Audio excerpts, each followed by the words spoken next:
All right, so welcome, guys.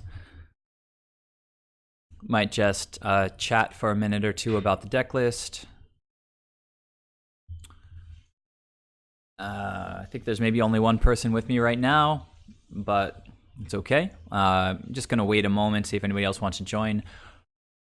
Went 5-0 last night. If it was pretty exciting.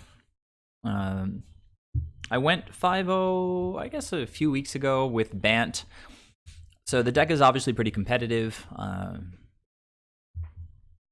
haven't had a ton of time to play lately, just because during the holidays, there's always more stuff to do for at least the kind of work that I do. So it was kind of cool to be able to sit down yesterday, and I guess a little bit the day before, play those 5 games and just sort of crush everybody with with Siege Rhino, Soul Herder. Basically the funnest deck in Modern. I'm sure you guys will agree with me. So the plan here, I'm going to jump into a league, and I think the sideboard feels okay. I was thinking about maybe trimming Disdainful Stroke down to 2 and taking Unmoored Ego up to 2. But Disdainful Stroke is pretty much for the Tron matchups, the Primeval Titan matchups. Unmoored Ego is for the same matchups, but Disdainful Stroke's a little bit cheaper, easier to recycle from the graveyard, just a little bit more efficient than Unmoored Ego. So Unmoored Ego, really powerful card against those kinds of decks. Also great against any kind of combo deck like Ad Nauseam or Living End. Those are the ones that come to mind.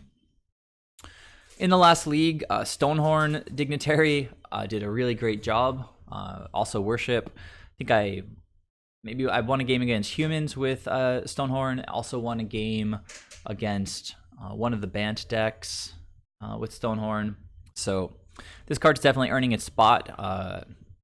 Sort of asking me to add a second copy just because it's so good. I do like having one each though of Worship and Stonehorn. I could see myself going up to 2 Stonehorns and 1 Worship, just because against aggressive decks those cards are so good. Winds plays a sort of a similar role. Purge, a nice versatile card, decent way to get rid of Planeswalkers. Talking about like Ren and 6, any of the Lilianas, and then of course just like good against Burn, good against Death Shadow. So I was starting to say the plan in this league is I trimmed 1 Assassin's Trophy, trimmed 1 Astrolabe since I have less, or I should say fewer black symbols. Don't need all 4, so now I'm running 3, and then 2 Wall of Blossoms. Thought about running Wall of Omens instead. In the last league, we saw Sword of Feast and Famine, which is pro black and green. So pretty much all the creatures are green in the deck except for Soul Herder. So having another non-green creature in the deck could be a good idea. If we're thinking about cards like Sword of Feast and Famine, a similar card, also protection from green and black, is Mirren Crusader. We also saw that in the last league in humans out of their sideboard. So having a 0/4 wall, it's kind of nice, but it really only blanks like 1 attack from Mirren Crusader because it's a double striking 2/2. It's going to deal 4 damage to the white wall. I mean, it's nice to be able to get 1 block in.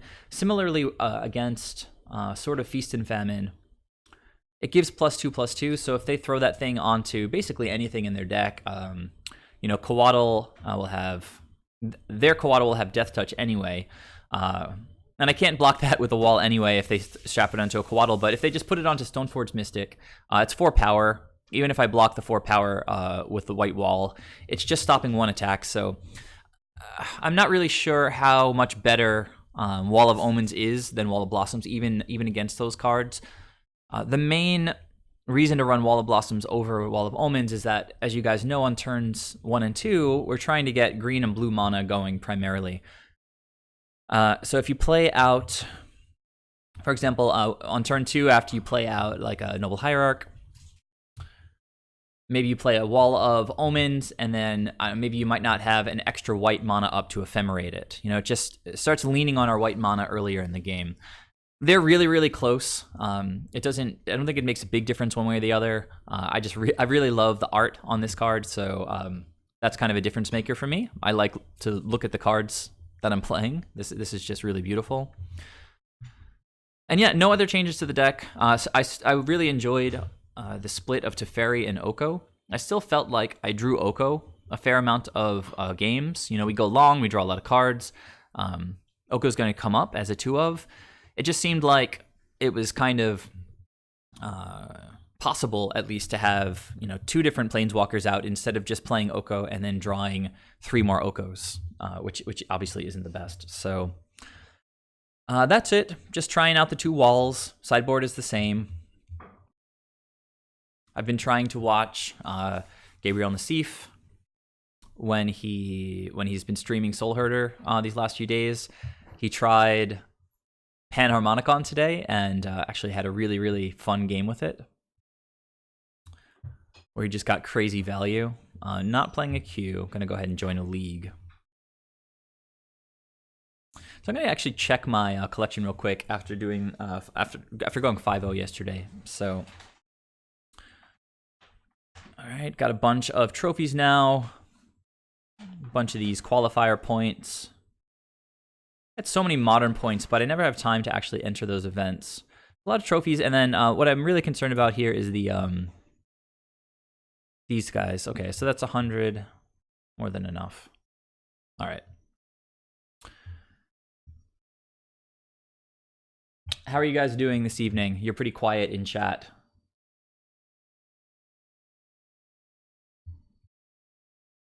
Oh, this guy Mateus is crushing the leaderboard. That's really impressive. Like 10 ahead of everybody else, and everybody else is like neck and neck. This guy probably just plays Magic all day long.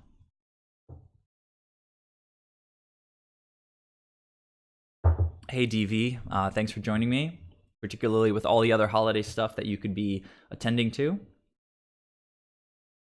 All right, so we found an opponent. After going 5-0, I don't really necessarily expect to just keep crushing. I'm kind of fine.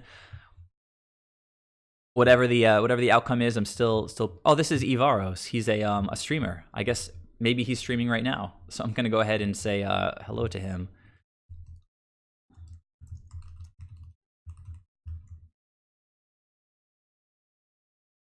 Assuming that Ivaros on MTGO is the same as Ivaros who streams.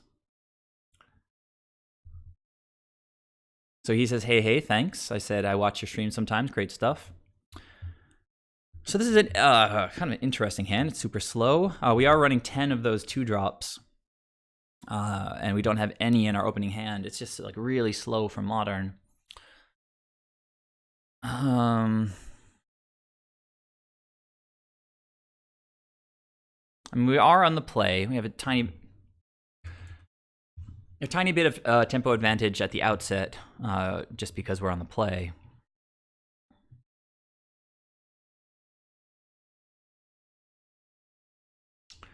Yeah, I don't know. I think that this is a mulligan.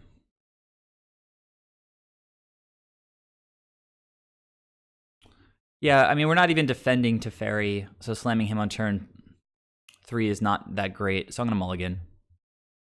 Yeah, this is a lot better. We know the kinds of hands that we're looking for.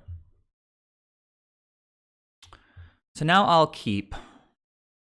We're going to go, let's see, black. So we need green, blue. We need blue here, so I'll go like green, white, blue, and then black, I guess. That's green, blue. We're going to need double green for witness eventually. I guess I can ship this. Okay.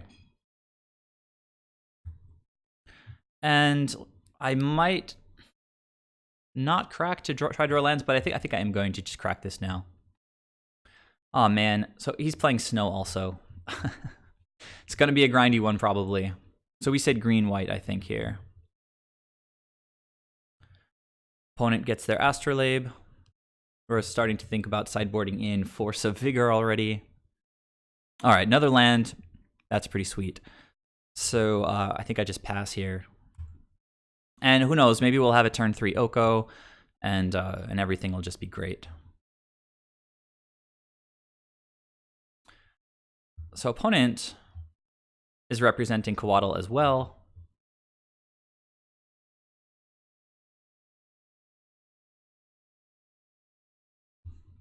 Maybe we can get them to counter this Monoleak or something. They didn't bite. All right, well, more lands is okay here, I think. So I'll go ahead and attack. They could flash in their own Coatl. In which case, I guess I would probably Ephemerate? Now I'm putting them on Coatl here. I'm just gonna go for Oko. Not going to play scared. So I can just play this, I guess.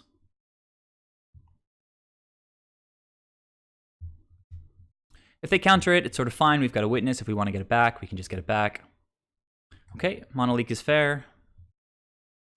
Maybe opponent goes for their own Oko here.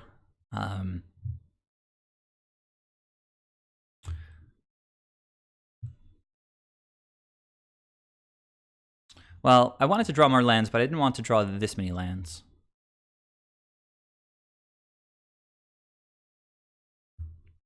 I'm going to go get a basic forest, I guess.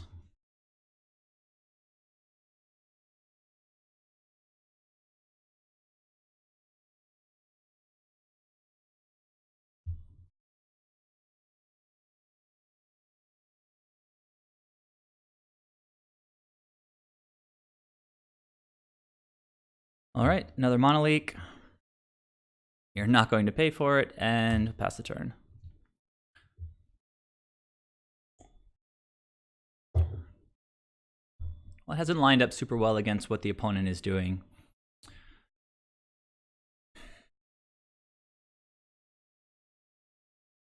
Two Monoleaks in the opening hand is a little bit unfortunate. They're sort of slow rolling their land drop here.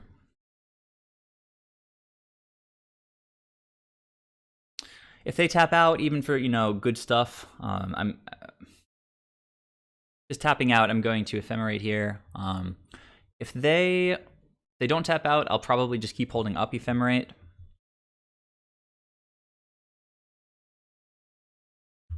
Well, they're fetching.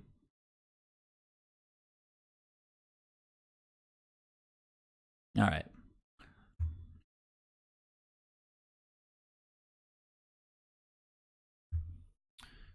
Well, this is a little bit rough. We can draw into trophies, I guess.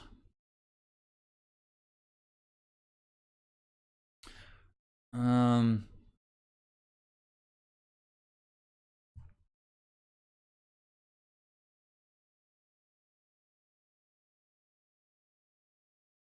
do have 3 trophies in the deck. Let's draw some cards. Didn't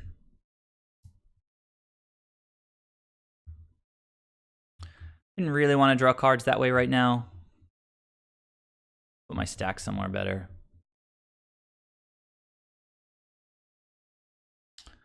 Okay. Wall of Blossoms.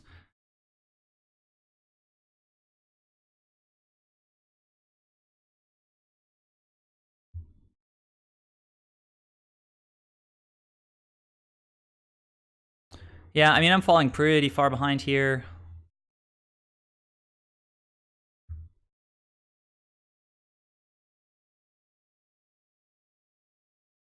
Siege Rhino would be nice. Another Ephemerate is sort of okay.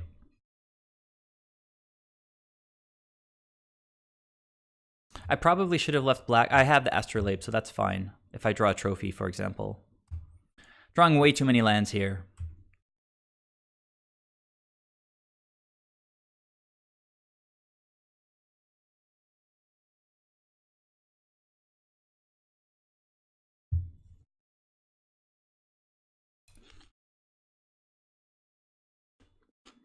Can you guys hear me chewing? If it's too distracting, I'll just stop.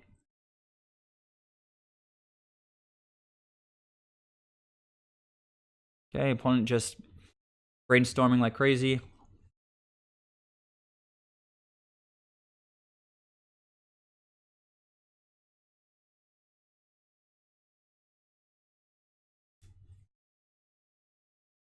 Digging like this, I mean, they're just going to draw things like Oko, and, we're just going to probably just fall too far behind.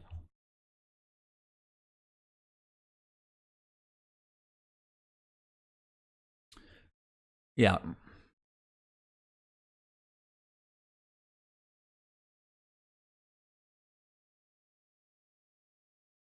Ah, Teferi.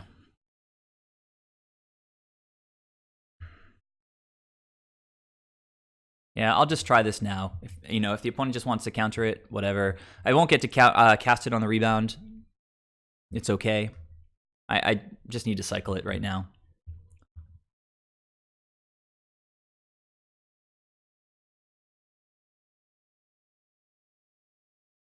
Yeah, I told Ivaros that I watch him sometimes. All right, we are in a tough spot here. We can't cast things at instant speed. This Ephemerate's going to stay in exile. I wasn't really hoping to get into a long, grindy matchup. And I wasn't hoping to draw 9 lands. So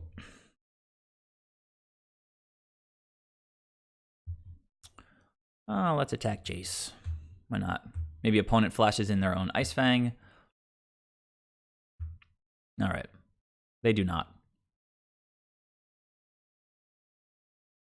They could kill it if they want to. I can't respond. I'd love to bounce the Ice Fang and then play it again. But the opponent could have any number of counter spells, removal spells in response to me trying to bounce the Ice Fang Coatl. Which makes me think maybe I should just bounce the Wall of Blossoms since it's slightly less relevant.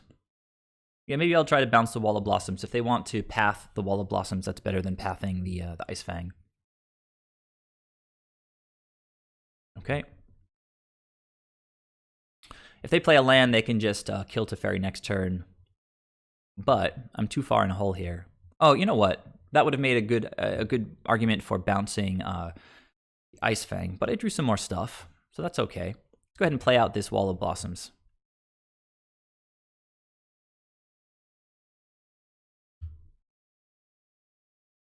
Well, Force is interesting, but we don't have any cards in our hand. Yep, Goose blocks, I know. It's true. It was a good draw. So we have some food. Totally tapped out, though. I'm going to try to stay ahead on time since they have Teferi out, I have Teferi out. There's not too much thinking about the stack. We're each just playing on our main phase for the time being. Of course, like, I could draw Eternal Witness and Assassin's Trophy, and the game could turn around pretty quickly.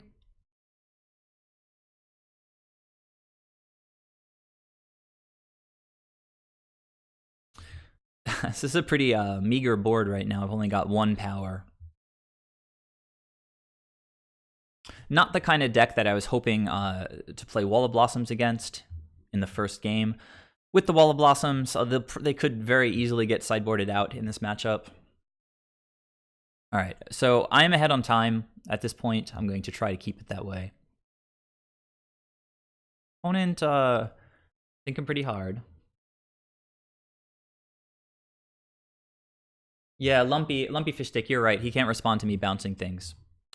I always have to sort of get my head in the game when playing with Teferi. As I was just saying, like, I can't play at instant speed, he can't play at instant speed, so I am aware. It's just intermittently aware. It looks like he doesn't have a land drop the way that he's sort of sitting here thinking. Okay, Oko's kind of obnoxious. Gonna maybe turn the Astrolabe in. Though this is actually pretty nice. He's returning this to my hand. That's interesting. Oh, just bouncing a bunch of stuff. So now Jace will just die? Is the opponent that concerned with killing Teferi? I do have Force and can protect the Ice Fang if they try to remove, but I can't do it on their turn. Oh, I can't do it on my turn either because he has Teferi, so I can't force anything, right? All right, so let's go ahead and try to kill Jace, I guess.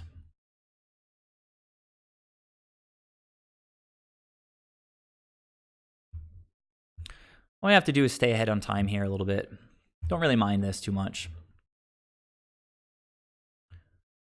Okay, So let's play out that Wall of Blossoms that the opponent kindly bounced for me. Ephemerate's okay, but not the best, right? I'd like to thin out my deck here, I think. So let's play Goose 1. And I don't really see a reason to play out Goose 2. I might just Ephemerate now because it's going to be a while before we can get to Fairy off the board. If they want to Path again, whatever, you know, go for it. Another Goose. I guess now we play another Goose.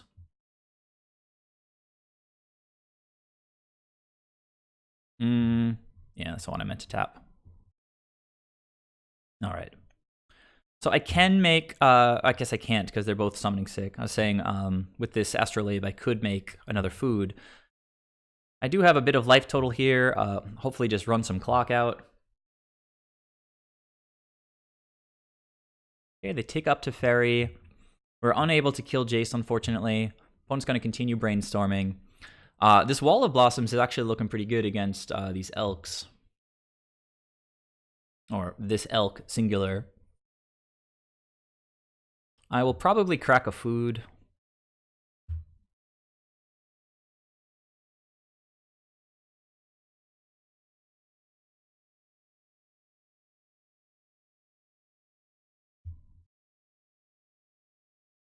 All right, so now we can't do anything. So sit back, save some clock. Opponent plays a second Celestial Colonnade. Opponent doesn't attack. I was saying some Coatls would be nice. That's perfectly timed. Unfortunately, we can't protect against counters. Just against Celestial Colonnade. I'm happy that resolves. All these forces.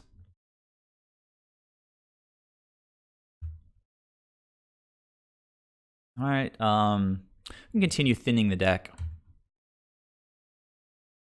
Can't attack with anything, but we can make a ton of food.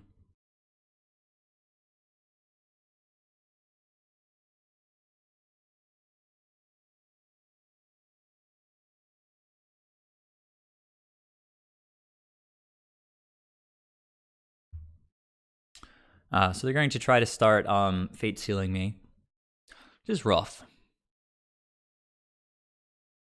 Does take a while. And they could also just they can just main phase. They can on my turn they can Supreme Verdict me. And that would just end the game. I should be pretty careful about overextending. Well, it looks like they haven't drawn the board wipe yet, but they can always do it on my turn with Teferi.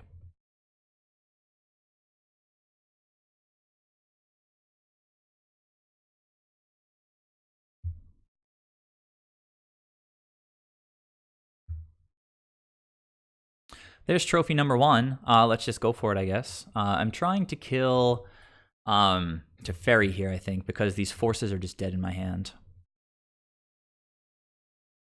Opponent's surely got a counterspell. Let's make him spend one of them, I guess.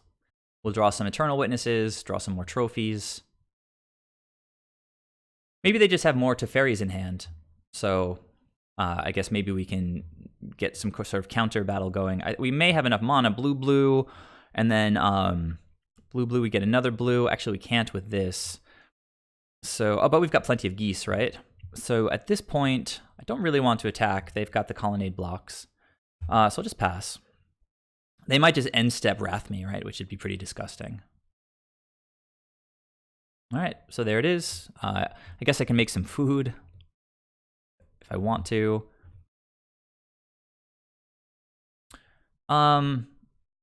Could have had 2 counters up, but at this point I'm only going to have 1 up, so let's keep making food. I don't have, hang on a second. I might not have 1, 2, 3, 4, 5, 6. I don't have any more basics. So yeah, I can't do anything else. All right, so that's pretty rough. They flash in a Coatl, can't counter that. They draw a card. And at this point, they can just lean on me. I lost this game a while ago.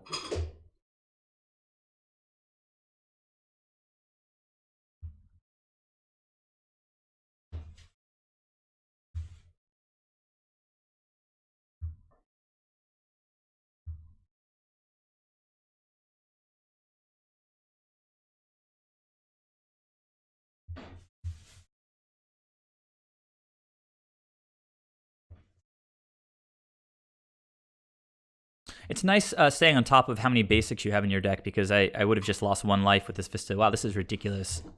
Sometimes your deck just does this and it's fine.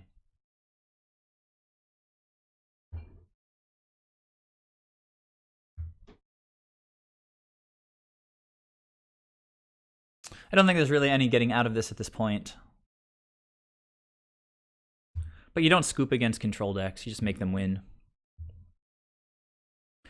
Every second matters, honestly. Opponent's playing pretty quickly though, so kudos to them. Fate sealing me, getting pretty close.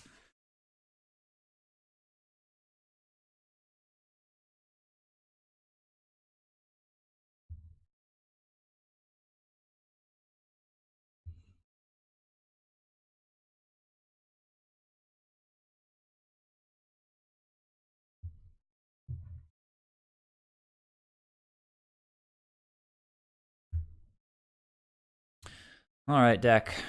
Please. Something, anything. There we go. All right, so let's see if I can deal with Oko. Opponent's almost certainly got counter spells, probably multiple. I've only got 1. I can pay for a Monoleak. Actually, I think I have 2 with these 2 Astrolabes. Okay, Oko down. Pretty good. Opponent playing pretty patiently, I have to say. I mean, they do have 8 power on board, more with Colonnade. They can only activate 1 for the time being. 2, 3, 4, 5, maybe 2 actually. But we've got some life gain here. I don't think I want to bring in Winds of Abandon against a control deck, but it kind of looks like it would be good here. This is just the opponent kind of winning the game, but I'm just trying to take another minute or 2 off the clock.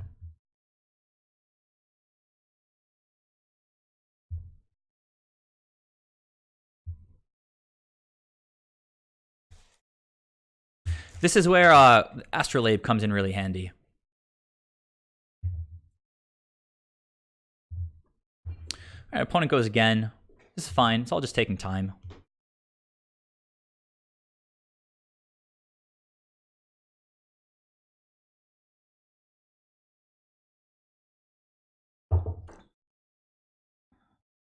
Coming in for 9 right now. Continuing to Fate Seal me. They're tapped pretty low, so like a Eternal Witness would be pretty solid here. So we get back Oko and turn a food into an elk.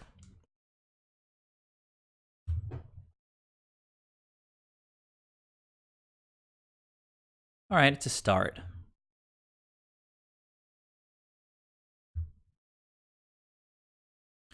It's another good card. I can crack 2 foods here, try to stay alive another turn.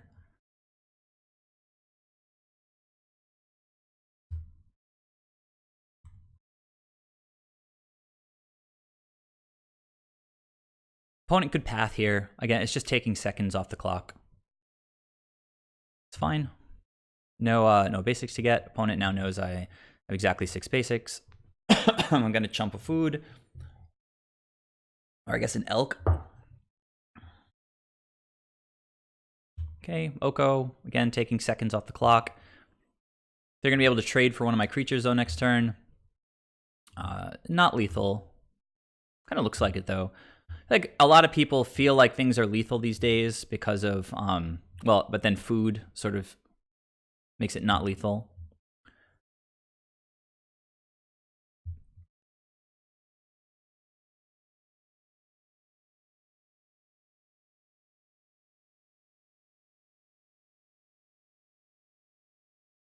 All right, so another turn like the last one would be pretty decent. Let's get a witness here.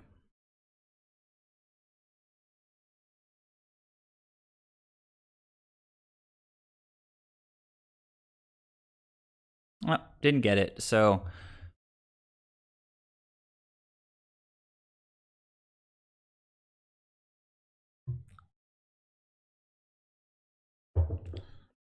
All right, so we've got a 2-minute lead here.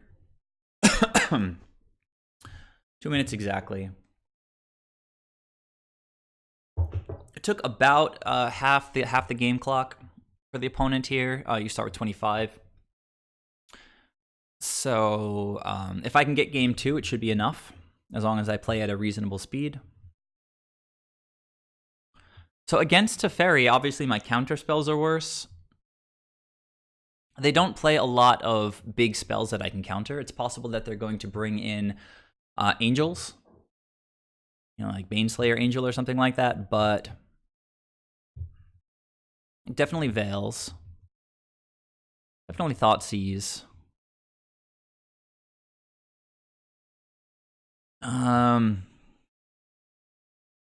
Force of Vigor deals with Elks. Deals with Astrolabes.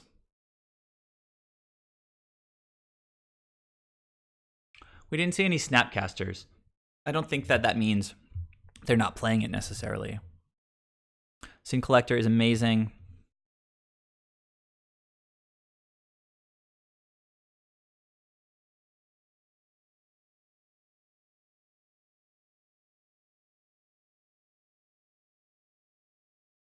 The walls are poor. Goose was pretty awesome. I mean, the counter spells are okay unless they land Teferi. And I can't be guaranteed. If they get Teferi down, it makes the game really hard to play because it shuts down Ephemerate and shuts down counter spells. So I guess the forces help prevent them from getting Teferi. Maybe it's a decent hedge. Yeah, that's fine, I guess. I don't love it. But I'm trimming, all right, no blue cards really, so bringing in a blue card forces should be fine. Trophies for the Planeswalkers. Goose, trim one of them. Trim one of the Astrolabes, the games go really long. And then...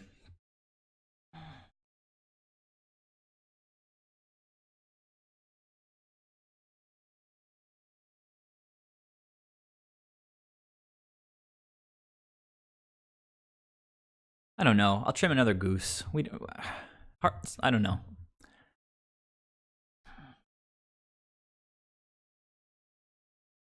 Ramp is powerful, but against a very slow deck. I could have trimmed a land, actually, to be fair. This hand looks reasonable.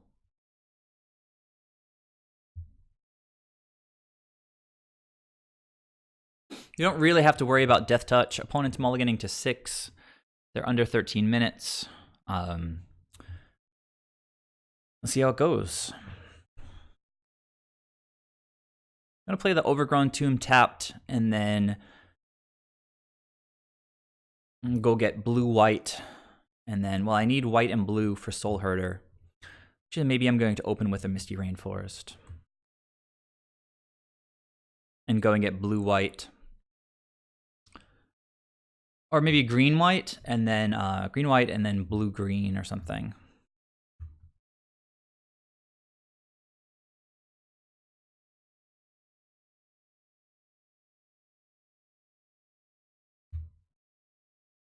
Oh, that was a pretty sick card. I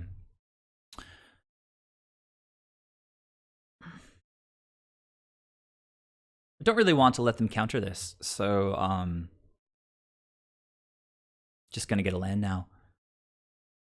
Basic island I want to leave in for path and stuff like that, so I guess I'll get... Well, I think basic is okay also against Field of Ruin.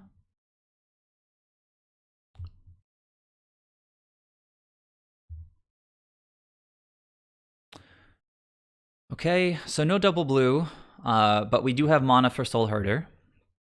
Unfortunately, we can't leave up Veil then. Oh, Teferi seems pretty good. Man, this is really rough, right? I've got all these 3-drops.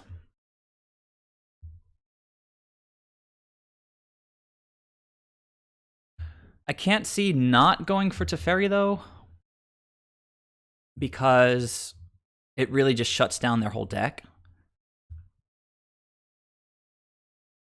I mean, so then I guess that the argument is maybe we run Soul Herder out and let them counter that, right? Or let them path it and then ramp us. So let's run Soul Herder out, hopefully draw something, right? And then maybe they tap out to play Teferi, they play my Teferi.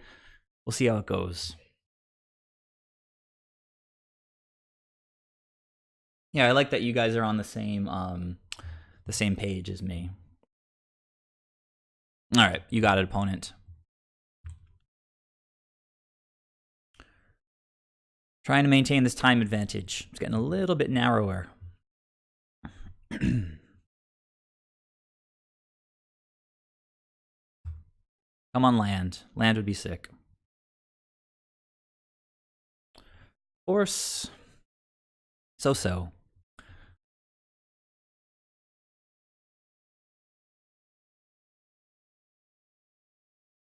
Could draw step click them. I don't have the mana for that. So I think we just go for Soul Herder again.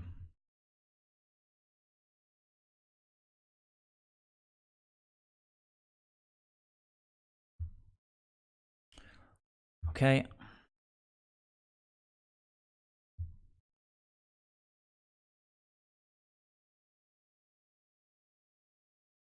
Okay. They have a Quaddle, they draw a card. They untap. I do have Force. Need to sort of stay on my toes about countering what needs to be countered. In this instance, I think I'll probably just pitch the Coiling Oracle if I need to counter something. This would be a big turn if they try to tap out and I can just counter, you know, like a Jace or an Oko or something.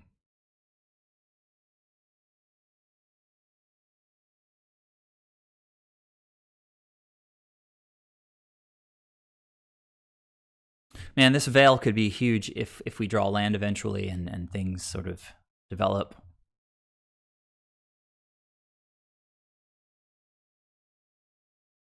They're thinking about it. I don't want... I can't cast the click right now. So I'll get it back later. Oh, no, I'm pitching it, so it's gone forever. I kind of like the Oracle. Are they going to Spell Pierce or something? Or, yeah. All right, well, if they have a Force, that's okay. But otherwise, Teferi, my Teferi is going to shut down their game plan for a bit. Are they going to bounce this Soul Herder? They did. All right, fair enough. Still want to land here. Or actually, I can play Teferi, bounce their Coatl. Oh, this is actually quite good, I think. So if they don't have Force here...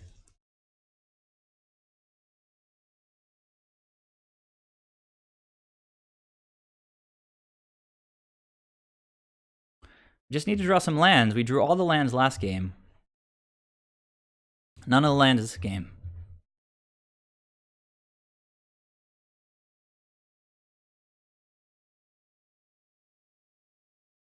All right, so they have an Oko, they have a land, they're going to make food. Guess we get to do what we want here. Okay, so play this. And now I can Sin Collector them, hold up Veil. I can also just play Soul Herder back out. I can also just Rhino, but I want to hold Rhino a little bit longer. You know what? I think I might... well, let's tick up this first. Got to maintain this time advantage. It's really important. I think Soul Herder first. No, Sin Collector first. Because if they have a Wrath, for example, I really want to get rid of that. Okay, Path. Peace.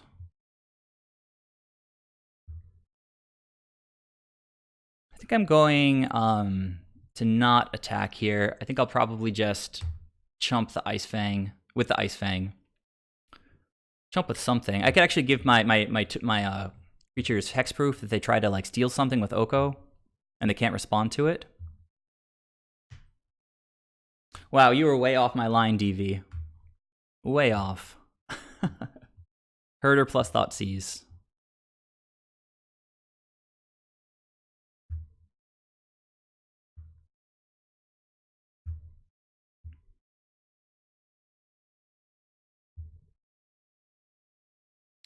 Actually, I think I'm just going to block with the Sin Collector now, because Soul Herder is just better value with Ice Fang, I guess.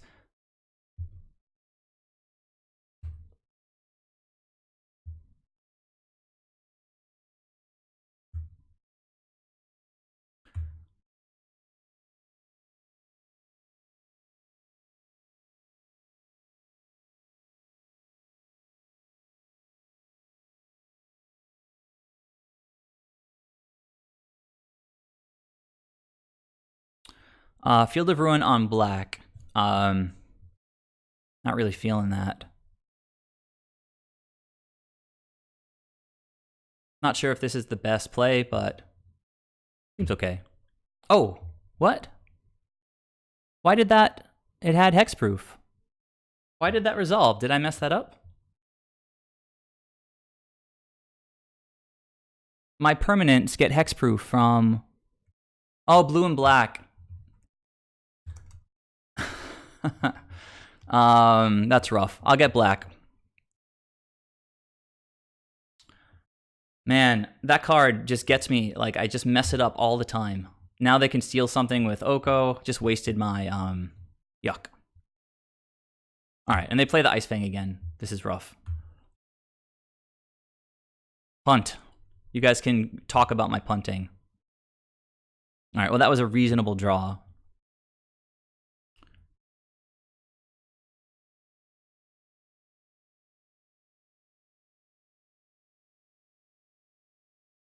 Still have no lands. I'm sorry, why can't he steal? Yeah, hexproof from blue and black. I just messed it up. It's my bad. I have no mana. I mean, I guess I should ephemerate and try to hit a land here, but I can block and then ephemerate. That's of course the way to do it.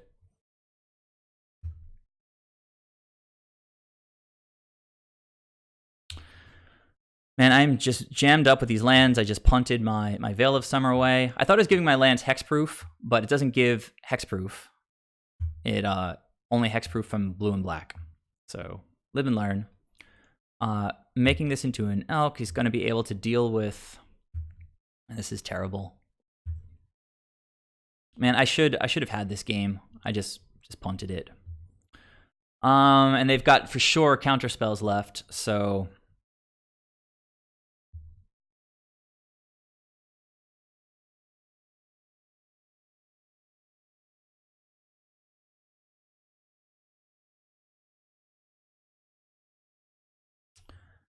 Oh, they had another Oko. There's a land finally.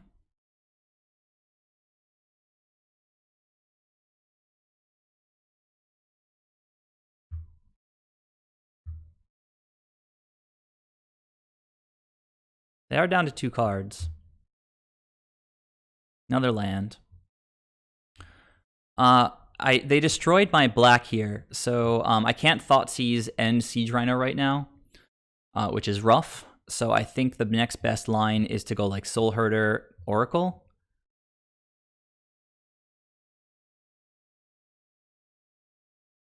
Well, I could Thoughtseize first and then resolve Soul Herder.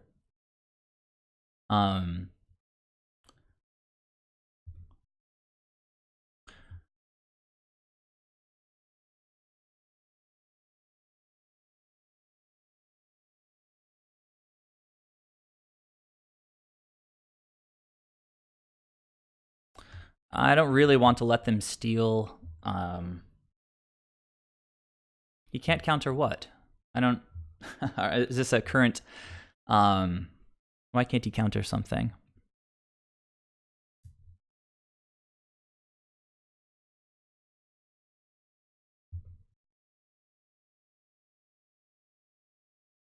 This could hopefully clear the way for like a Siege Rhino next turn.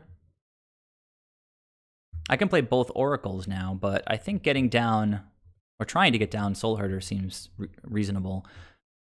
Of course, if the opponent... Okay, they've got another counterspell in hand. So now they are empty-handed. Next turn we start Siege Rhinoing and see how it goes. Opponent's got the Oko. They can't steal it. They can elk it, but then I can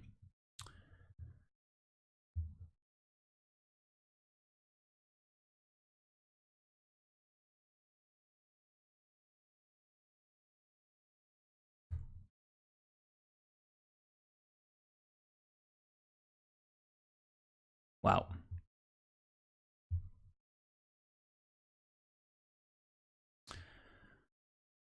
Oh my god. Oh my god. They keep drawing counter spells. This is ridiculous. So I'm almost dead next turn.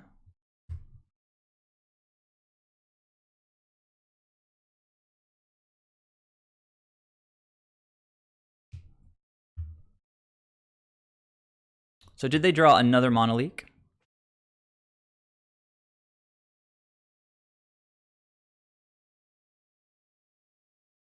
Ugh. I think that seals the deal, right? Because they can just bounce my Siege Rhino now. I can draw an Ephemerate this turn.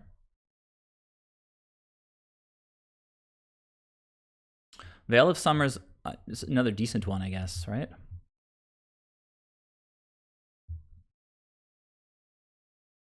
If they try to bounce it, I can Veil. Because that is blue, actually. Ah.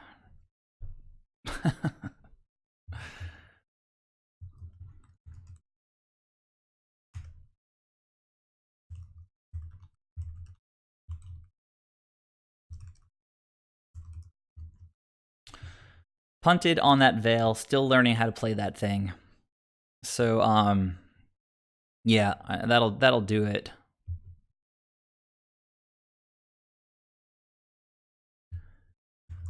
I got my wires crossed.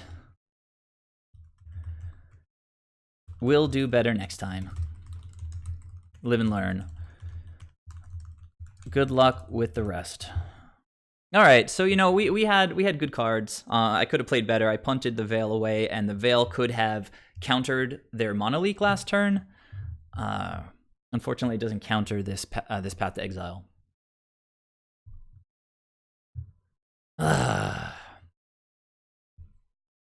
Well, it's always kind of nice when you lose to yourself instead of like the deck just not being there,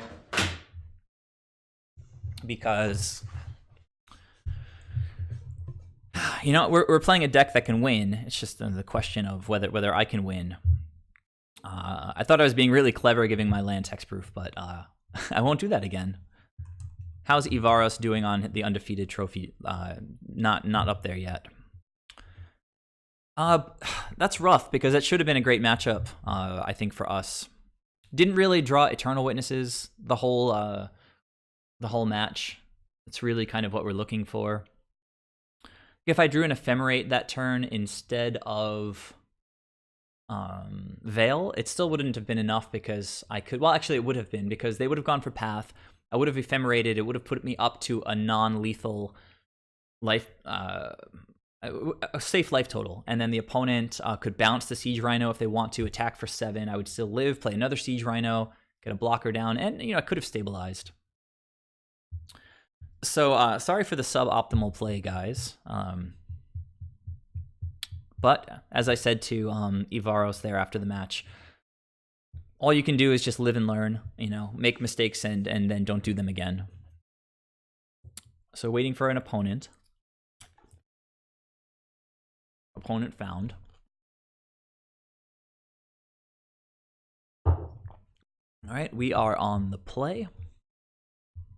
See if I can draw some decent cards.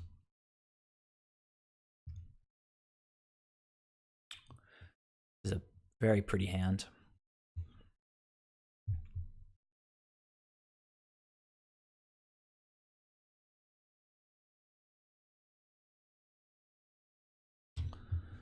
So feel free to comment, guys. You seem to have very few things to say about what's happening right now.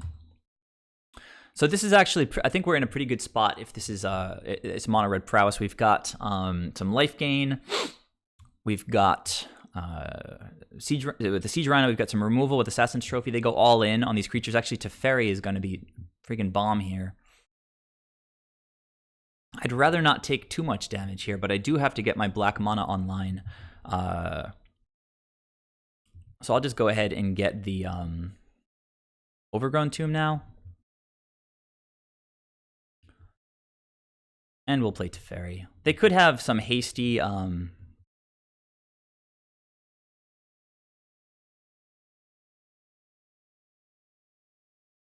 Teferi's quite good against this deck because making them main phase everything. If they had a hasty creature, they probably would have played it on their the first turn. Oh, there it is. That's sad. Oh well. Teferi down. We used our food. We get to play. I could play Astrolabe and then a wall, I guess, just to save some damage. But then we're still not setting ourselves up to. Oh, you know what? Well, let's see. I can play a Goose now, and then make mana with this one. If I want to play Assassin's Trophy and Astrolabe on this turn. But then I don't have 4 mana next turn. I think I like drawing off Wall of Blossoms and then blocking with it. So getting some value out of... well, I can go get to Fairy later. Hopefully I hit a land here. That's the big draw, I think. All right.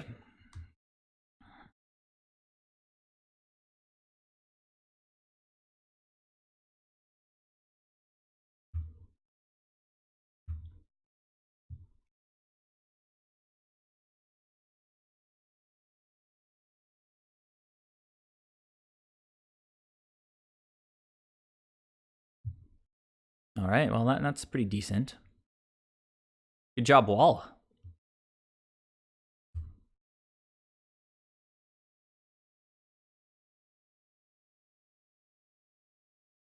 Okay.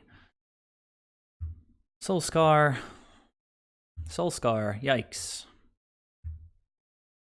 There it is.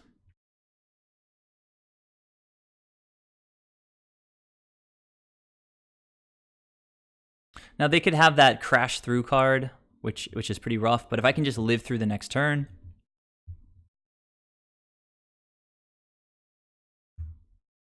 I should be okay. I'm gonna do a bit of blocking.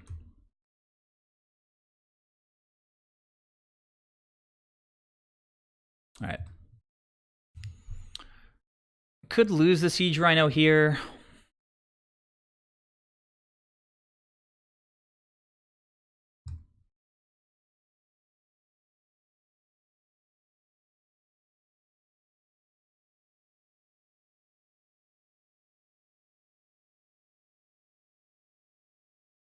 Bolting my face.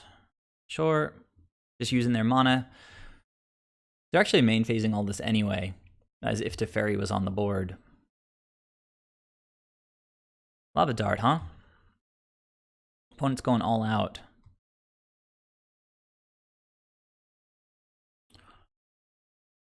So I would really rather not block with the Siege Rhino if possible. They have a flash backable Lava Dart, and if I only block 2 things, I'm taking 10. Got 2 cards in hand. If I don't block with the Siege Rhino, I could top deck like a Soul Herder or an Ephemerate. I'm going to be able to trophy something next turn, and then play out, you know, like a Coatl. It's not going to have Death Touch, unfortunately.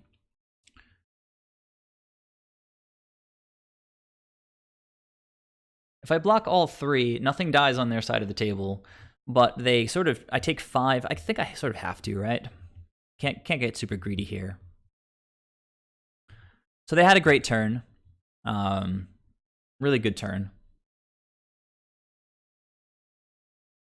So now I think I play the Blossoms and then just hold up Coatl. We do want to hit lands.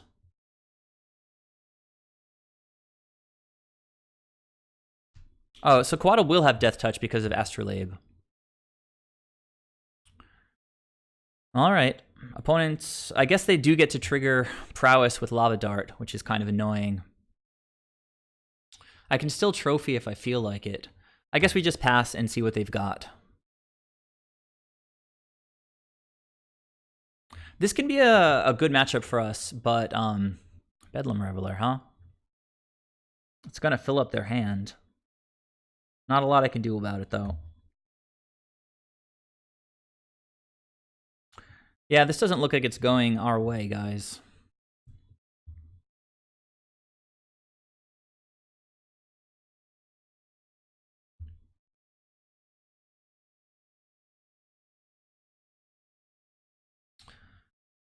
Wow.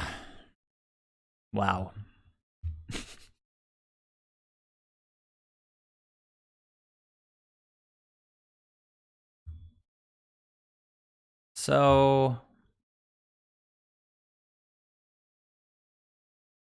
yeah, I can trophy one, block one, take too much.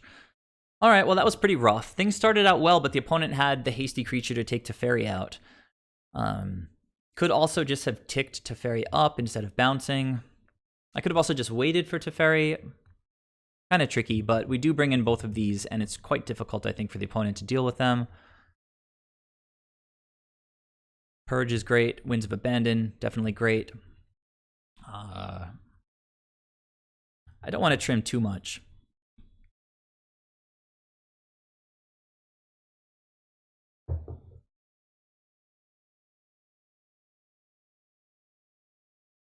The wall is actually good value in that matchup there. I'm not crazy about the forces in this matchup. The only thing I really care about, because they still get the prowess trigger, the only thing I really care about is, I think it's called Crash Through, the trample spell, but it's not enough to keep the forces in, I think.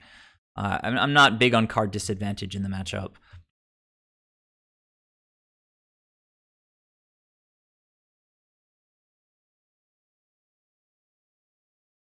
Yeah, there's not too much else. I mean, these two cards are houses. These four are all fantastic. We're gonna be on the play again, so 4-drop Siege Rhino is sort of all right.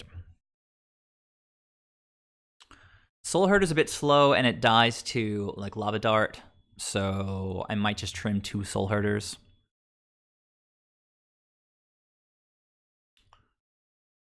Yeah. I've actually lost a match against Mono Red Prowess by getting too greedy with Winds of Abandon. Like, I should have just used it as a bad path to exile.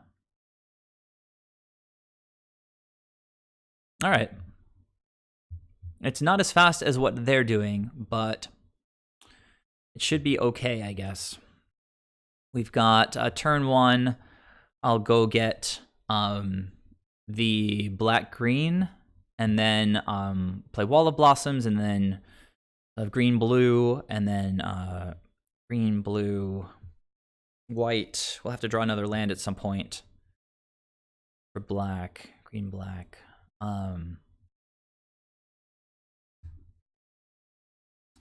Opponent mulliganed to 6.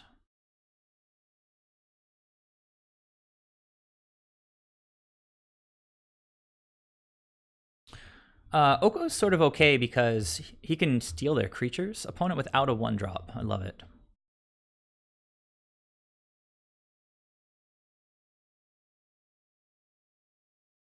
Already liking the walls. We're only 2 matches into this league. This mountain is interesting. The art is super low resolution. I feel like they could have fixed that with Photoshop or something, kind of remove the noise. They didn't scan that very well. It looks good at low res though. Opponent is thinking about responding to my fetch cracking. There we go. As I said, I think I might get, maybe I'll get green-white, and then go get black with the Vista. No, green-black is better.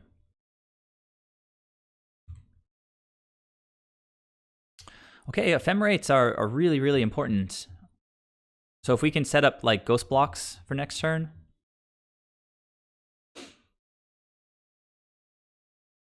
Okay.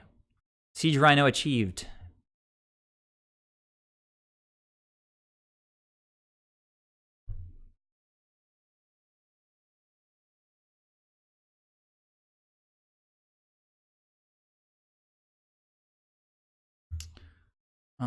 Kiln Fiend, we might just turn into an elk.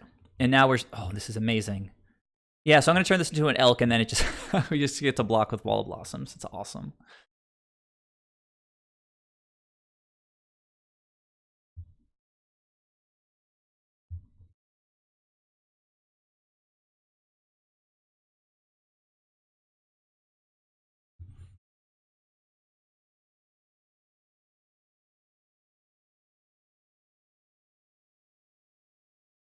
This game going slightly better than the previous game.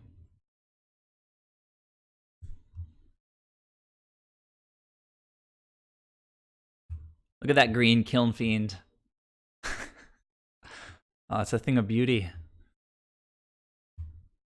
Attack. Attack. I'm going to block, and then the opponent is going to do something with like a lava dart. It's totally fine. Wall of Blossom's doing its duty. You got it. 2 damage to any target.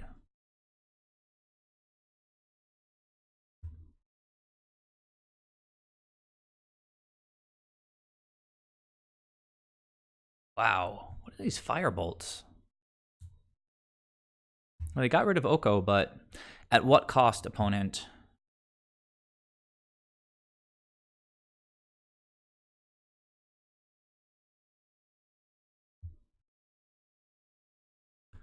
So I'm definitely not blocking next turn. Like, I don't care. The Siege Rhino has to live.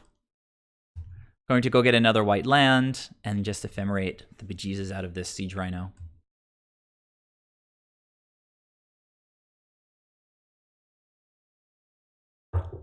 Opponent doing a good job this game in drawing their lands. Bring it. Bring it. 3 damage to my face. Nope, opponent is pretty shook. So now we attack. If they do anything, you know, if they try to kill the Siege Rhino, that's all. It's all good. I'm gonna go ahead and ephemerate now because I feel like it. And yeah, I'll pass the turn.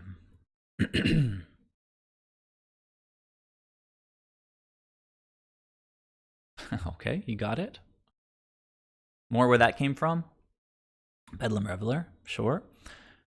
Gonna draw some cards.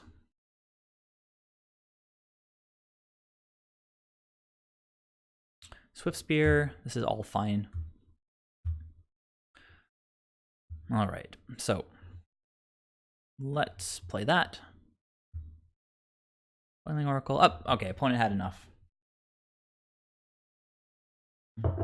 So that was a fun game.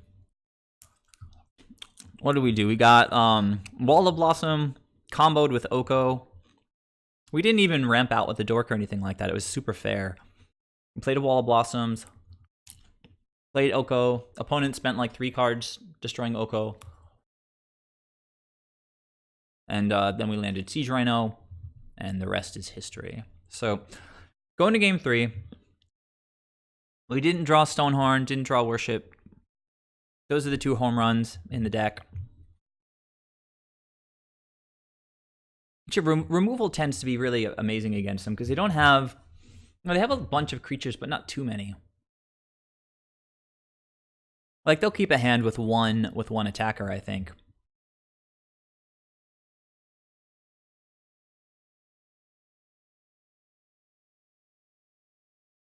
Oh, man. Opponent starting with 7. We've got the Siege Rhino, but no ramp. I'm 1 lander. Mulligan. This is better. This is better. Turn 1, Astrolabe. Turn 2, Coiling Oracle to just chump, though the opponent's going to Lava Dart or something. And then hopefully draw land, hopefully a basic, and just start ephemerating and like ghost blocking a little bit. All right, so we're going to keep this. Siege Rhino, as good as it is, I think has to take a walk here. It's just a little bit too heavy. We've got 2 more in the deck. Yeah, I don't feel great about my position being on the draw against such a speedy deck. They kept 7. Although Worship turns things around slightly. We need to draw 2 lands, and we need to do it quickly.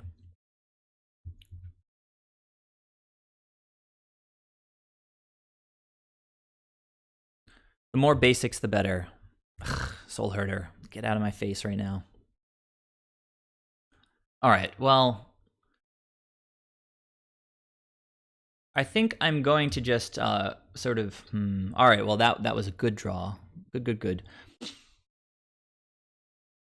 So now I'm going to let the main phase some stuff and then flash in Coatl. To play on curve, I have to at least try to block. And if I run out the Coiling Oracle ahead of time, it's just definitely going to get Alright, guys, we just have to stay alive. We have to chump block this Kiln Fiend.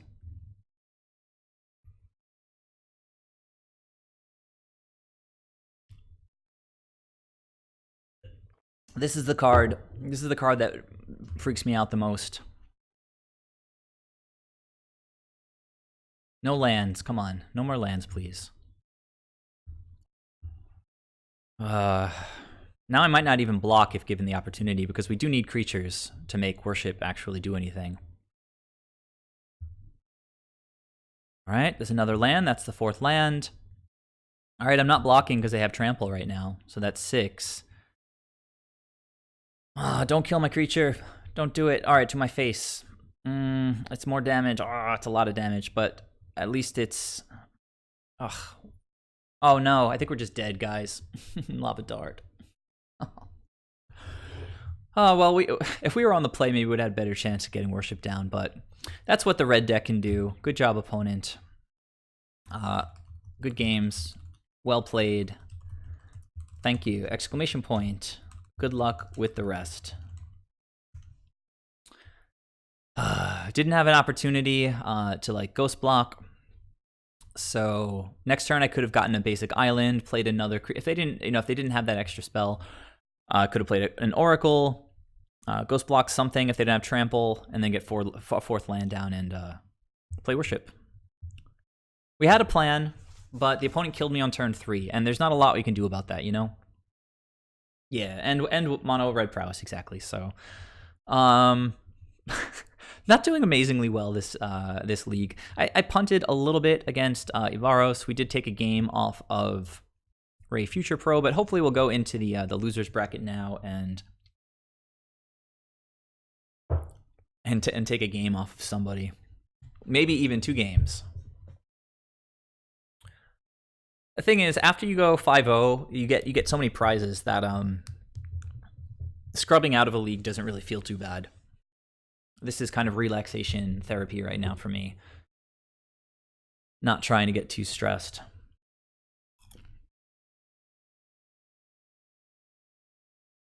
Yeah, that's a good call. I kind of forgot about the Astrolabe, so I definitely could have played the Forest, and then next turn continue using Astrolabe. Maybe I draw more basic so that I don't have to shock at all, but I think the opponent just had me there anyway. I'm not sure. Not sure why I have to do this stupid resizing all the time. Well, I'm winning the... I've been mulliganing a fair amount. This is a keep, and that's a little bit sketchy. I don't like keeping 1 land with Goose. It's ridiculously bad. So we're just really hoping to hit a land. Fortunately, we do have an Astrolabe to help out.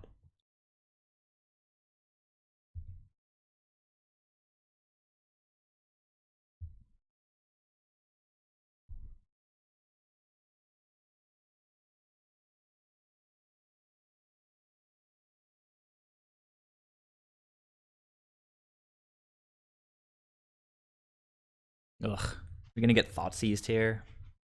Feels bad.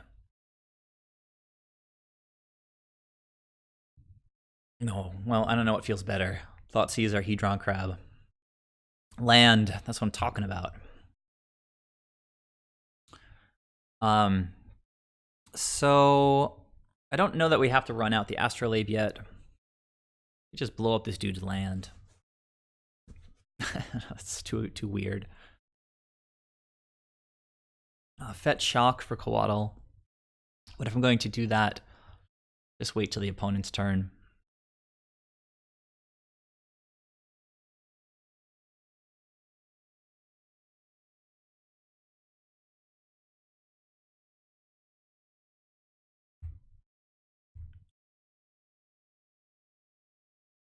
I believe opponent kept 7 cards, which is a little bit scary. Oh, you know what? I could have thought about Assassin's Trophying the Hedron Crab.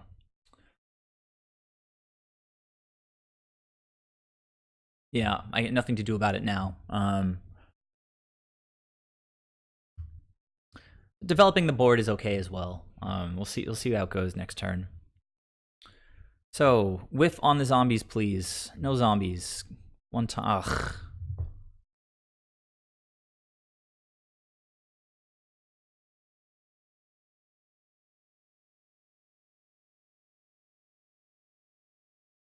This is an aggressive line for the opponent because they could have just played Gravecrawler and gotten back Prize Amalgam. They're banking on hitting a Narcomoeba, which they have a great chance at doing, I guess, actually with 10 cards.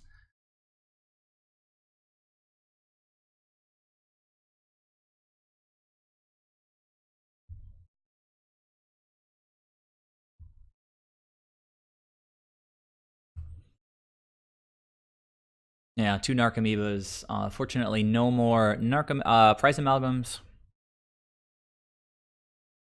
Yeah, this is Crab Vine. Crab and Vine.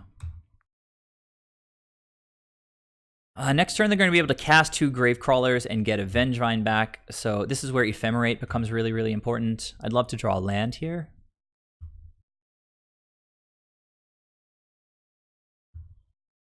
Two triggers, but 1 Amalgam.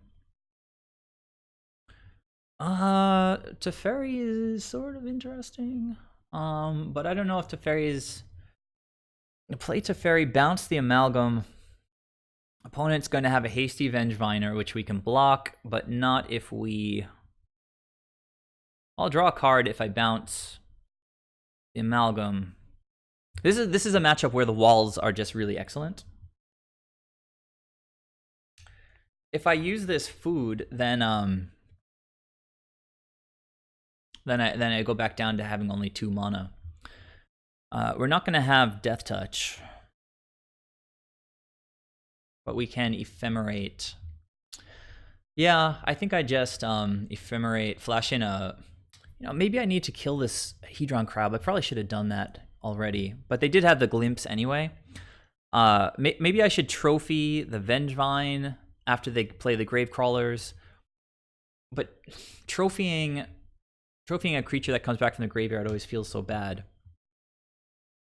Green black and then block this and Ephemerate, just like take 2 damage. Putting myself behind on mana, I don't like it.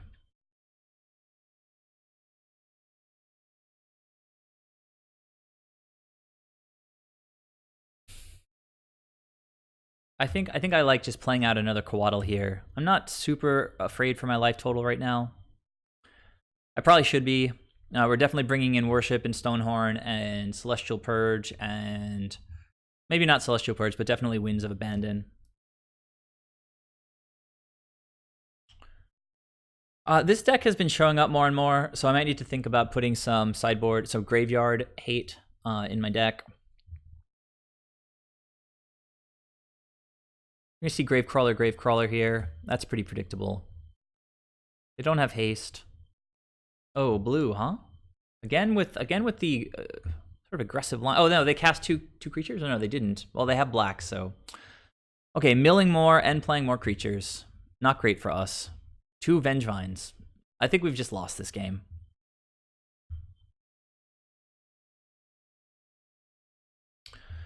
I'm going to spend the food and yeah, we're never really that favored to win game 1 anyway. Teferi's not great against them. They're not trying to do anything at instant speed.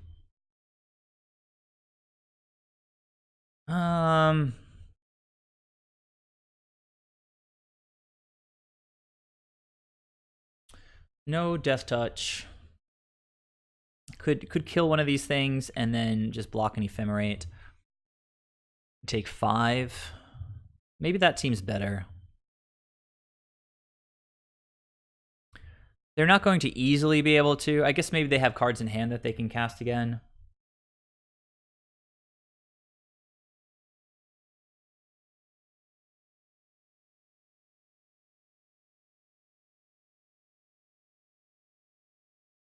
I hate doing this. It's really bad. I think I actually board out trophies against this deck. I'm just trying to follow an intuitive line that will save me as much life as possible.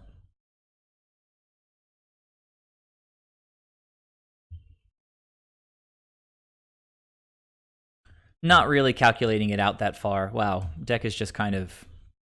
The deck's not been doing great for me this league. I've been mulliganing a lot. All right. Got another Coatl. If Astrolabe hits like a basic land, then I can have Astrolabe hit basic land, play the basic land. Well, it needs to be basic forest, right? It needs to be exact.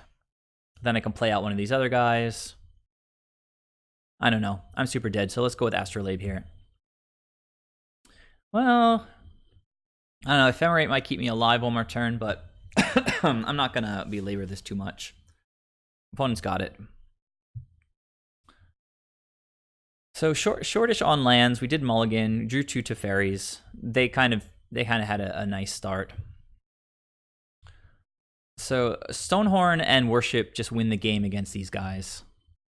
So we're definitely bringing those in. Definitely bringing in Winds of Abandon. And the rest is all just pretty poor. Celestial Purge hits Prized Amalgam, but not too much else. They might bring in like a couple of Assassin's Trophies from the board, but honestly they shouldn't. They should just sort of steamroll me, full combo style. Yeah, that'll be it. And then I have to sideboard some stuff out. So Teferi, easy choice. The walls, as I mentioned, are kind of all-stars in the matchup. Save us a lot of time, or gain us a lot of time, I guess.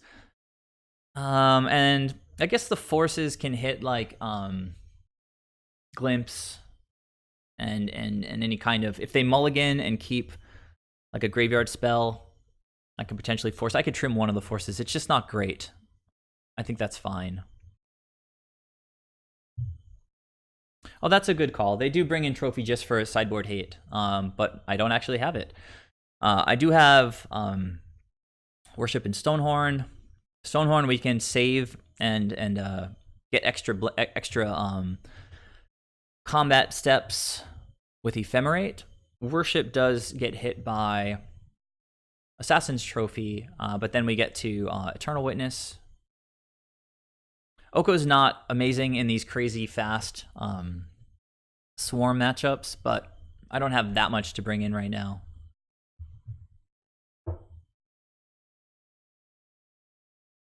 Yeah, Veil is still bad. They definitely don't have like 4 trophies. If anything, it's like 2. I don't know that we have to mulligan to hate in this matchup, but we may have to mulligan to hate. We do have our mana sorted this game. We can go green and then blue and then whatever. Doesn't have an Ephemerate, doesn't have any of the sideboard cards. Bring in those wins. I don't love mulliganing sort of a playable hand. I can block with Coiling Oracle, grab it back with Witness. I think I'll keep. It's so weird. It's such a weird hand.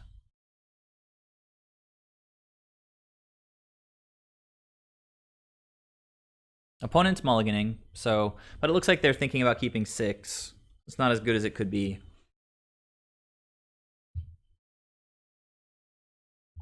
And probably some of you think I should mulligan this, and it's hard to say that you're wrong. It could be quite good though if I draw into like 1 or 2 good cards. Coiling Oracle is going to draw some stuff. Ephemerate would be excellent because then we can Ghost block with Oracle and draw some cards. All right, so opponent kept 6. They spent a lot of time thinking about what to bottom. So hopefully it's not just a crazy nut hand. And hopefully they whiff on their first dredge or mill, as the case may be. Okay, Hedron Crab. You got it, opponent. Oh, Venture Deeper. All right, well, that was an excellent mill as far as we're concerned. Come on. Well, Coiling Oracle could have been worse. I think I'll just go, could go blue-green here. Could just go blue. But I think I kind of am priced into going blue-green.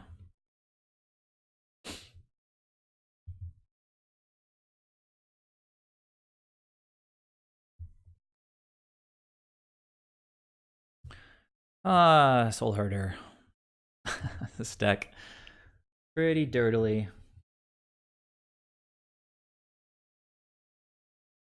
Do they keep, if they kept one land, that's gonna, oh, they didn't. Okay, there's a glimpse. It's gonna fill up their graveyard. It's gonna lots of good stuff. Creeping Chill, but we gotta remember what this thing is. They can pay 2, discard 2, bring this back, creates a spirit. Haven't seen that in a little while. One Creeping Chill is okay. They threw a glimpse in there, and otherwise we're doing pretty well. Wall of Blossoms, as I mentioned, good card. Good card. Soul Herder seems decent here. Could also run out. Well, I kind of like keeping the food around right now for a little bit of life gain if push comes to shove.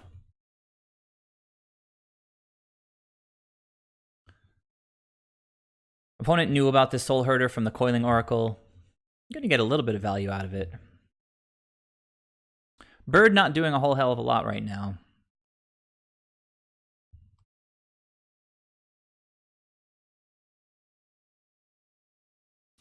Could blink the Goose, but much rather blink the Coiling Oracle.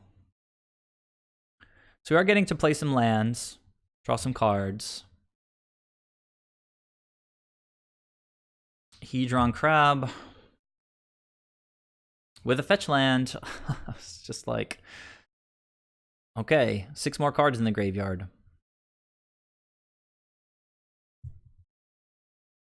We're still looking for Worship or Stonehorn Dignitary. Another Creeping Chill. This is the stupidest card in Magic. I'm not quite sure why they stack these like this. Like, why do you respond to the first Creeping Chill? It's unnecessary.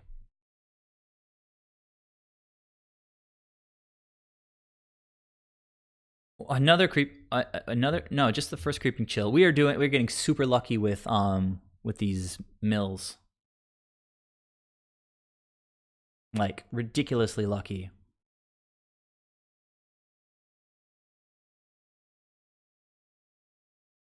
Opponent thinking if they want to trophy the Soul Herder, which case I'd probably flash in a Coatl to try to find an Ephemerate and save it. I've currently only got 2 lands in the graveyard. Come on, opponent, just let me go, please. Getting a basic land off of Soul Herder getting trophied is not the worst thing in the world. Could always play Witness and get back the Soul Herder if we feel like it. Opponent currently has 2 prized amalgams in the graveyard. I think I just attack with the Soul Herder.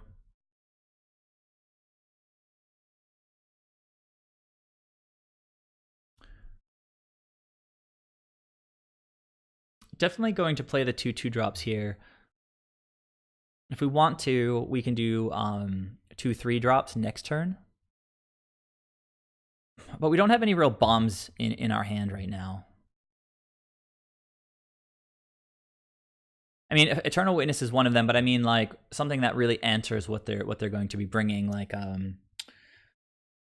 Winds of Abandon or Stonehorn Dignitary. Opponent's thinking really hard. If you're gonna do it, just do it, you know? If they do give us a land, then I might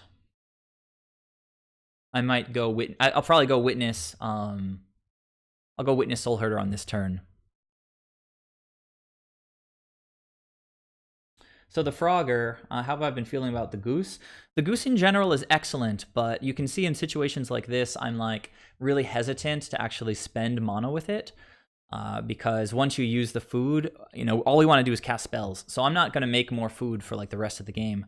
So it's not best in these aggro matchups. I actually kind of like, and was thinking about it before Nassif did it, just like running a split of Hierarchs and Geese, because you give yourself at least a chance to draw the right one at either part of the game. Like neither is terrible early or late. Like Hierarch gives your flyers Exalted, but it's not the best in the late game. Goose is really strong in the late game. Hierarch is really good in the early game because it just makes mana, right? So it looks like they don't feel like killing this Soul Herder just yet. So I'm going to go ahead and run out the wall. And flash in a Coatl. It will have Death Touch. Opponent can't whiff too much longer. They've got the Crab just consistently milling stuff. Like if they hit a single Narcomoeba, they're going to suddenly have a bunch of creatures on the board. They can flash back Haunted Dead, actually, discarding 2 cards. If they have 2 good cards in hand to pitch, could be kind of scary for us. And I guess that's it. Opponent looks like they're finally going to trophy the Soul Herder. Oh no, they're just flashing it back. So yeah, I'm okay with that. They do get to trigger, is it 3 amalgams? It's a little bit rough, but we do have a wall down. We are going to have a Death Touch Coatl. I will go ahead and blink the wall. Ramping might be pretty good in this spot. I don't think I care if the opponent knows what I have. If it's a land, I'd like it to go straight to the battlefield.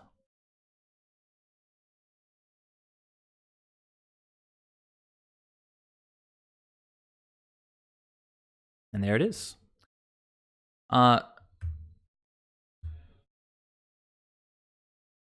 This will actually fetch the last basic in the deck.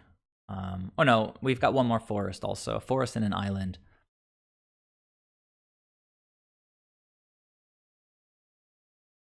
Put it down to 2 cards. They got a Gravecrawler in the bin at this point. That's what they pitched, I think. We really need some Ephemerates. That would get this Astrolabe.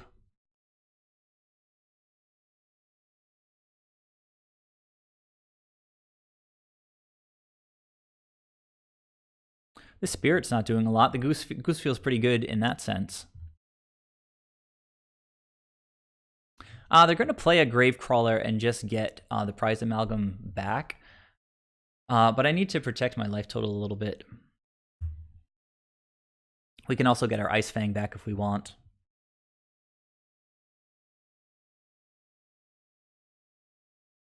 Soul Herder is going to get bigger. It's going to be an excellent blocker very soon.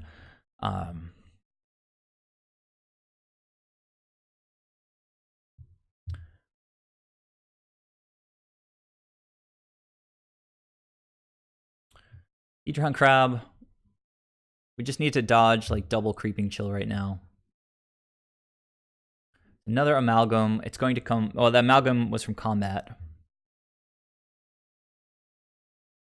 Ugh. Alright, well, we're doing our best here. We still have some sick top decks. Like, obviously, Worship or Stonehorn are amazing here.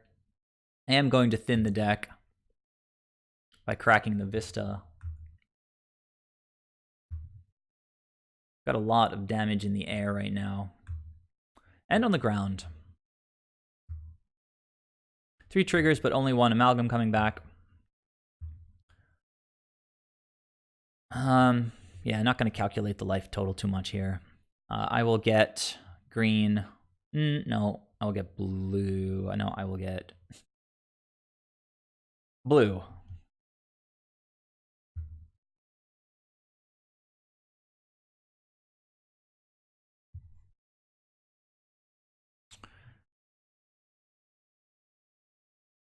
Winds would do a pretty good job here. Goose doesn't do an amazing job. Actually, it does block one of their flyers.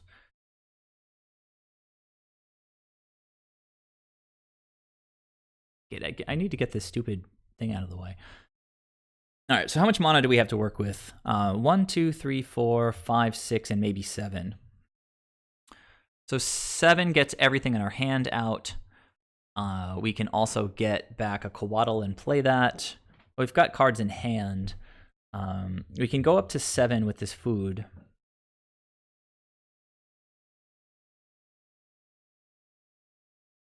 Got a couple blocks in the air. Getting back a Coatl gives us another block in the air. So it's like Witness, Coatl, Goose, getting the other basic forest. But then we put ourselves dead to the one of the last 2 Creeping Chills. Kind of have our back up against the wall, though, with these guys coming in the air. If instead of playing like a Coatl, for example, I just play Goose, I can block 2 flyers, take 2, gain 3 life. I'm definitely playing Goose. I guess I can lead with that.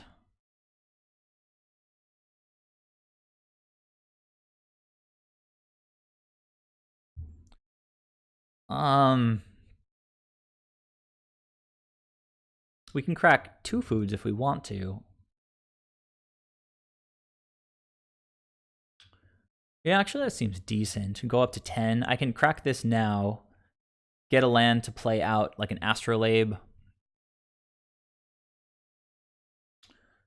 Go up to 10, block a bunch of stuff. Boiling Oracle. I mean, cracking food seems decent here. Block. And block another one. Block 2 flyers, potentially only take 2, and then there's this thing over here. That's another 2. So block all of these guys here.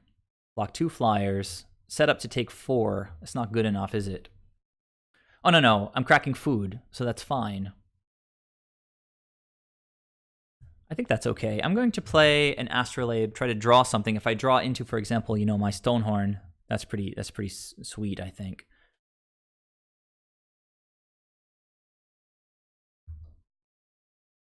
Trophy. Ugh, I forgot. I try to sideboard that out. But at this point, it's just I'm gonna crack 1 food right now, and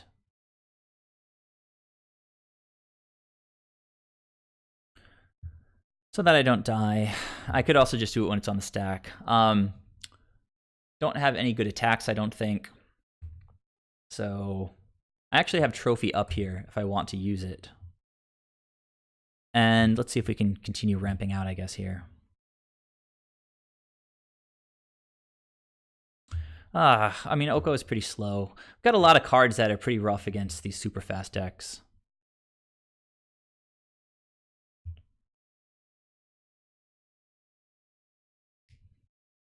Wall of Blossom has been doing its best.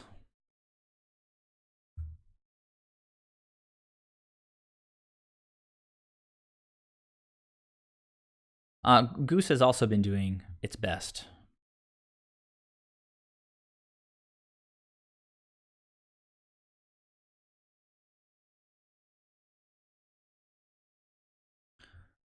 All right, setting ourselves up to take 2 sort of seems okay.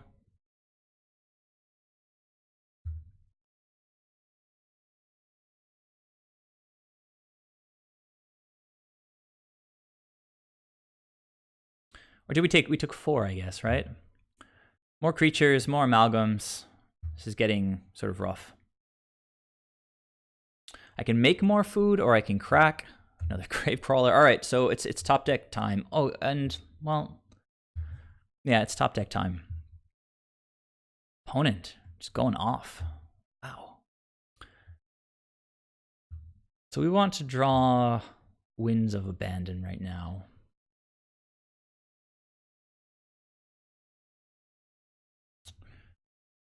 I think I'm just dead. I don't even need to calculate it too much if we don't draw something that immediately gets us out of this. We do get redraws with Oracle. I think I'll just leave the food alone for the time being. since it's not going to save me anyway. And I can use it for mana with the goose if I need to. So then that means I should probably create more food for more mana, right?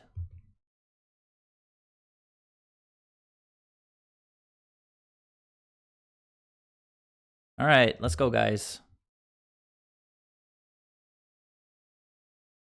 Yeah, pretty bad draw right there. So I can play out this swamp and then play out an oracle. And we'll still have access to at least 6 mana if we draw something that we, if like wins. Come on. We can still play this and then play like a worship.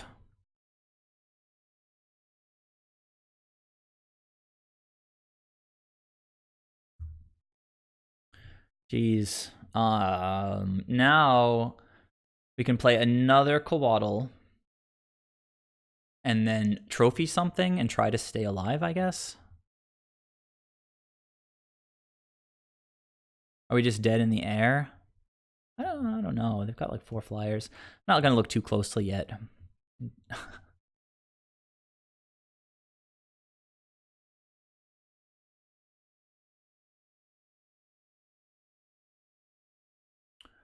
Oh, sacrifice of food.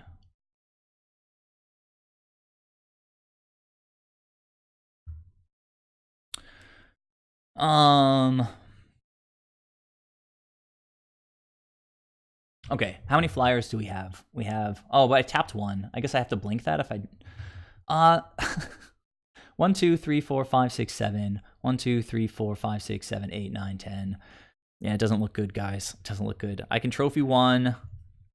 Can Oko a flyer to get it onto the ground. I had outs, just didn't draw them. Let's see. Yeah, nothing to do here, really. It doesn't really matter too much here, but I guess I want to draw a card just to see what's next.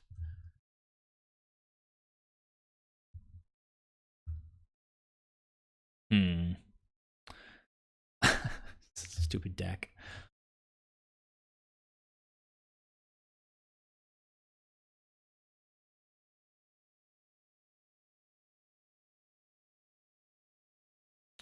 Can sack this, go up to 5. I'll keep that in mind. But I don't think we can get out of this alive. They can hardcast a Creeping Chill. That'd be fun. I could force it. All right, guys, let's think very carefully here. Or, just line up blocks, I guess, is what I mean by think very carefully. I think we're just super dead. All right, let's line them up. Full herder. That thing. This thing. This thing. That thing. This thing. Set to take 6. That's annoying.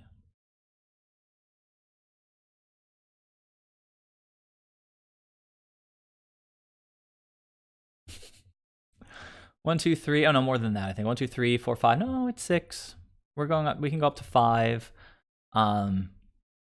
Yeah, if I didn't tap my goose, guys, I think maybe we could have gotten one more turn.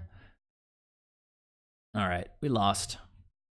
This has been a very rough league, huh? All the games have been fairly sort of close-ish, I guess, or all the matches, maybe.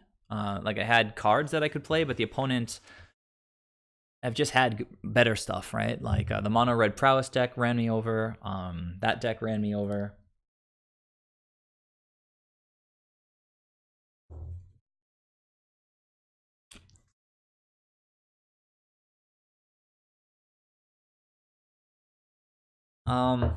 I'll be back in a moment, guys.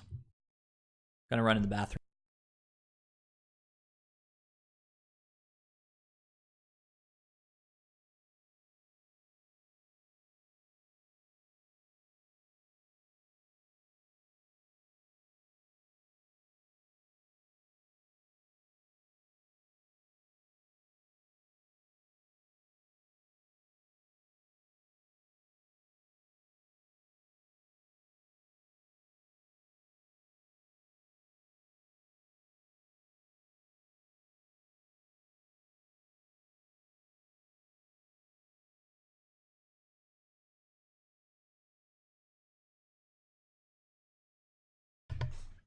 All right, I'm back. We had plenty of draws that turn, right? I had like the draw step, the Oracle, the Ice Fang. Sometimes you just don't get what you need. It's though if that deck is actually getting more popular, running a second Stonehorn in the sideboard actually seems like a pretty good idea.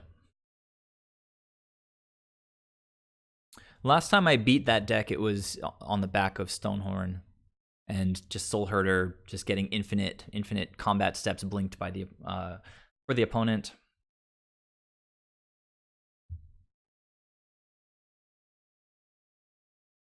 When you go 0-3, it takes really long to get paired because there's nobody else. There's nobody else is losing this hard. Yeah, it's been a little bit unlucky. It's true. I can still salvage half of my entry fee if I win out now. The deck has been feeling fine, honestly, and I mean, I guess I've been mulliganing. That's sort of the roughest part of it, is that I just haven't really had the quantity of cards to work with. I feel like the 5-0 league, a couple of times I just called the top deck and I got exactly what I wanted. I think I called Stonehorn once or twice. I called Ephemerate once and kind of got what I wanted. Well, this is taking too long.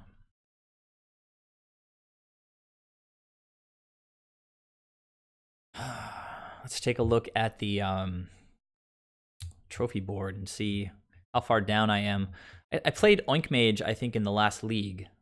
I played a couple of pretty high up players in the last league.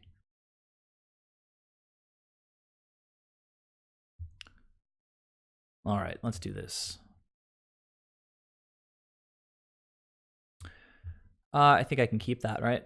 Haven't really looked fully at it yet, but green, black, we gotta get blue.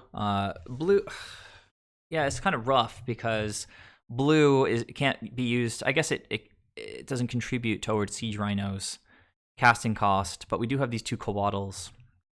So this is a keep. Not the best, but now we kind of, if we draw lands, which we have tended to do this league, if we draw lands, then, we're sort of sitting pretty.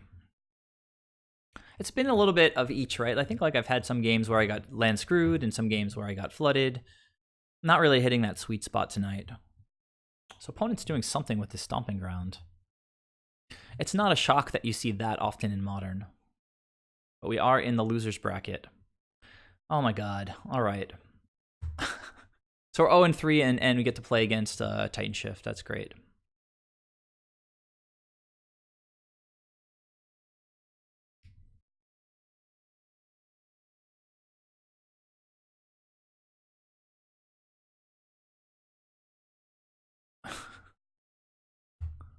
Sure.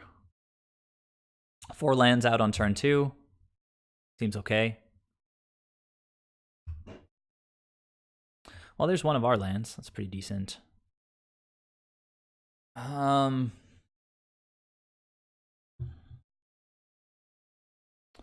I need to get blue this turn, but I also need white on subsequent turns, and I'd rather not get a basic island. So if I get white blue now, I can cast this Coatl, and then I'll get just white with this, I guess, or green, another green. I'll go green, black, white that way. This thing having reach is a little bit annoying, but that's really not going to make or break this game, or definitely not the match in general. I mean, a force would be good, but we're only running 2 of them. Ugh, opponent's at 6 lands already. This is really gross.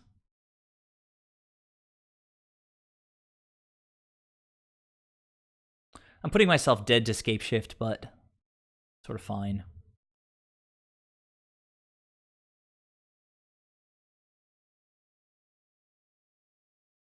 Although, if they go for Scape Shift with Exaxes, which is to say 7 lands, then I can Assassin's Trophy one of their mountains, and then they get another mountain. Nah, it doesn't really work. I think I've done that before and kind of messed up. Look at these trophies. The trophies are actually poor in this matchup because it replaces their lands with more basics. Excuse me. So, yeah, I don't know. Hopefully the opponent just has ramp. That's all we can hope for. I think we're just going to we're gonna attack here, let the opponent block. Doesn't really matter. I know you have reach, but do you know you have reach? So here I can play out. I have to get white if I want to flash in a Coatl and then Ephemerate. We don't really have much of a plan here. We're dead to Scape Shift.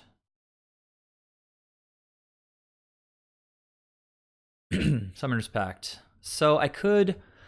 God, excuse me. I have like something in my throat. If I flash in Coatl to draw a card, yeah, I think it's kind of my only out here. A flashing Coatl, draw a force, and then ephemerate it and draw a blue card.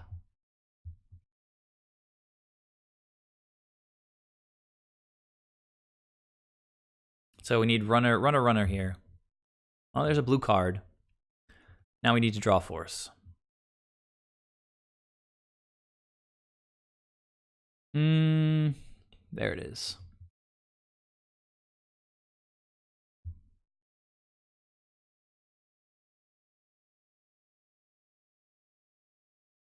They could have a bolt here. Kind of terrible for me. That's terrible for me anyway.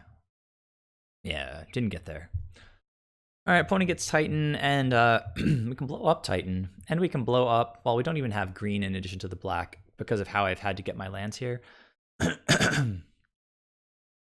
Okay, we get a Titan. Maybe they'll go get Field of the Dead, but probably Valakut. Just kill my 2 creatures. I could actually play Oko and turn Primeval Titan into an Elk, which is sort of decent. They get Field and Valakut. They get a couple of zombies. And Valakut is online with the next mountain.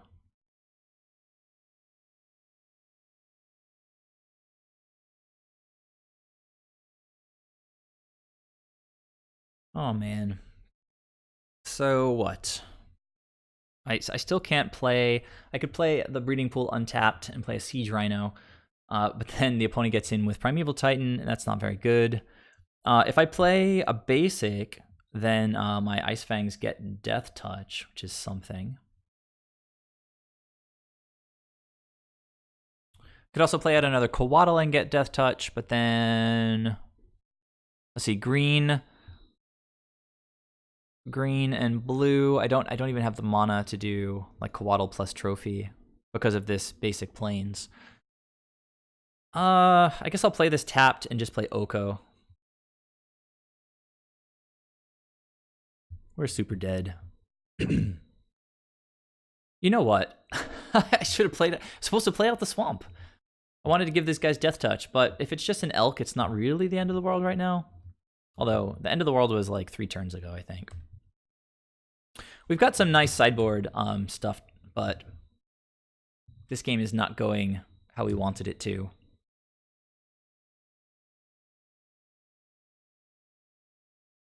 I mean, hopefully they go after Oko here, I guess, and leave me some life to work with.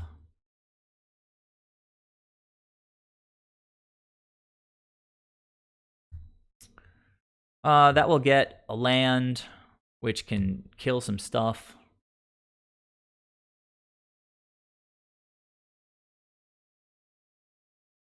Make a zombie, kill something, or just hit my face. Yeah, the opponent's gonna...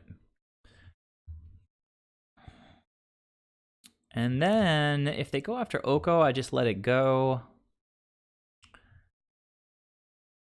Bolting. Yeah, this is fine. Let's see if the opponent goes after Oko. Maybe they'll send 2 at him and then 1 at me, right? That's okay. So now I guess we want to draw Ephemerate. There it is.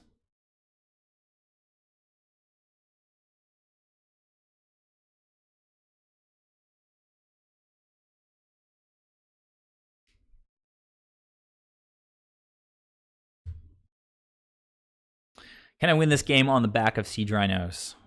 Or is the opponent just going to cast Scape Shift and put me out of my misery? They could attack, I block, they bolt. Or something, double bolt. I don't know what they have in hand. Let's see. Oh my god. Oh, it's gonna be so many zombies.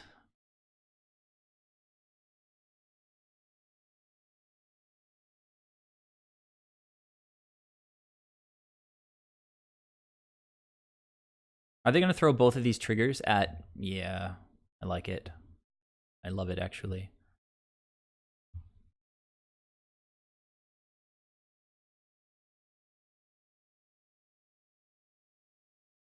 If I draw another Ephemerate, we're in this, I think.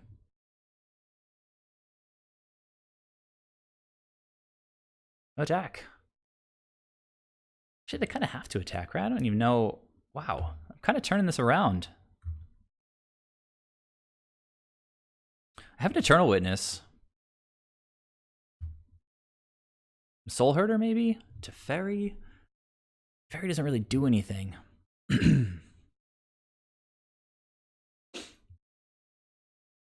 Eternal Witness getting back Ephemerate, gets another 6 damage, and I play out another Siege Rhino, and we just win next turn.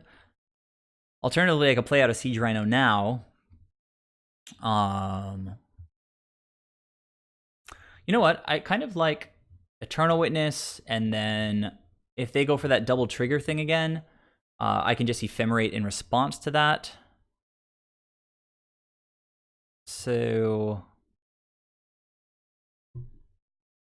I mean, I can, let's see, Eternal Witness, and then leave up something, maybe? No, I only have 2 green. I don't have extra green for that, but I can leave up Ephemerate, which is kind of what matters.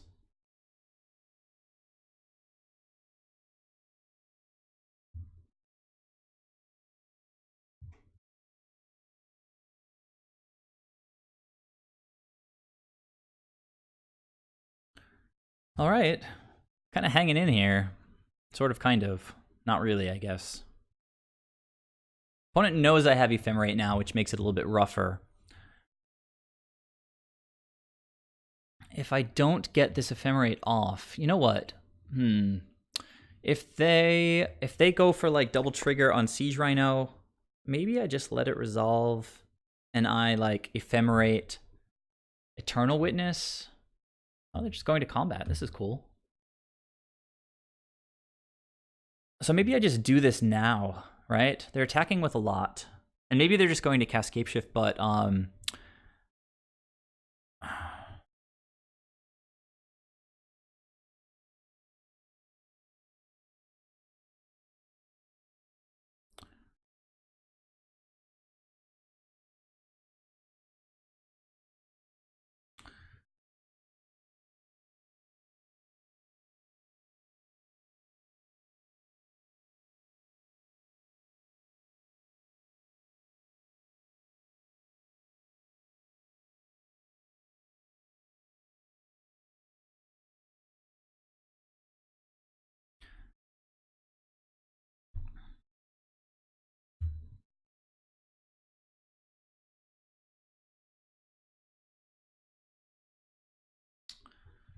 well, that was potentially poor.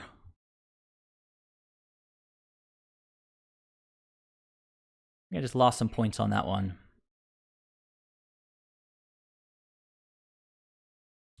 They have a bolt. Well, anyhow. Go to 18.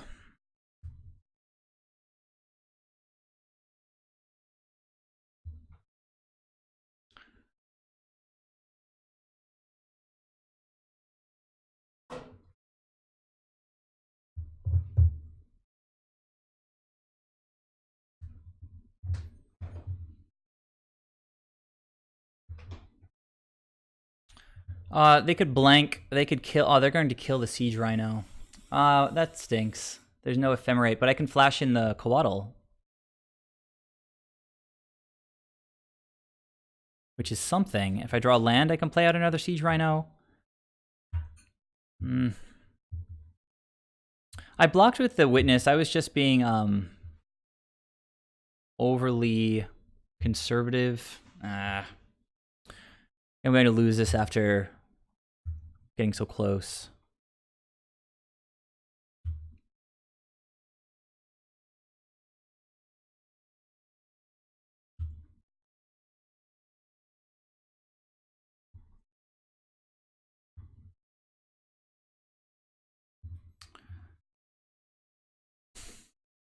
Green, blue. I still have green, white, black. I can hit any land.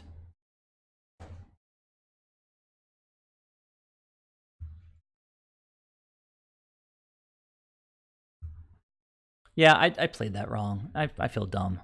Oh, well, I should have let Eternal Witness. Another Ephemerate and a land. So we can blow up the Primeval Titan, and then if they try to blow up kill Coatl, we can. I'm sort of dead to zombies. 7 is 14. Need to deal with this Primeval Titan. Could Siege Rhino go up to 18, but then they can kill the Siege Rhino again. If I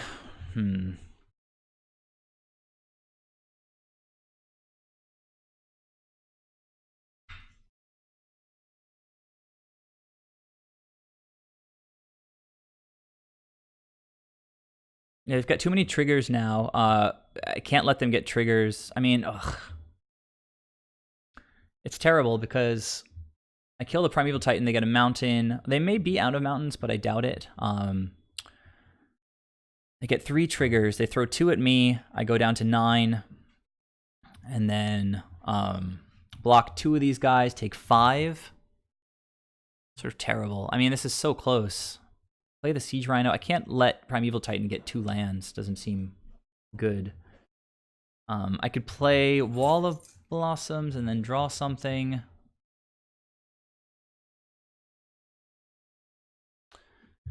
I could also Assassin's Trophy one of these Valakits, hope that they have no more mountains, but then Primeval Titan's still getting in for a lot.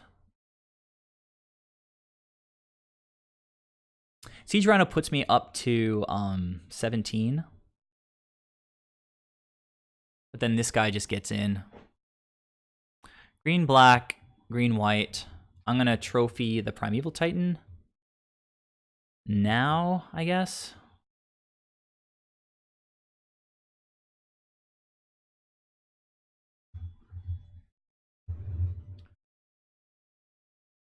Yeah, Mateo. I was conservative because I was worrying about them playing like Scape Shift, and I wanted to keep my life total as high as possible, but it was super conservative for no reason. I would be in a much better position. As I mentioned already, I punted, and I acknowledged it, so let's move on. No, this is not what I'm doing. Trophying this right now and seeing what they've got in the deck. More mountains, I'm sure.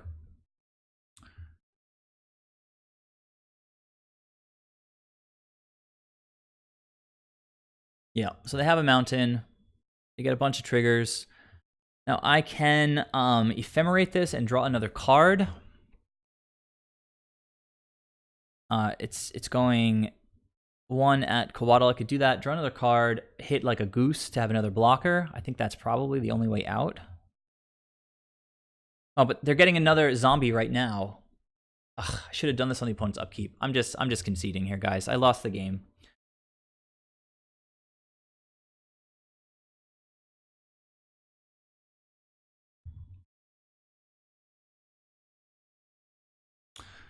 Okay, so Ego comes in.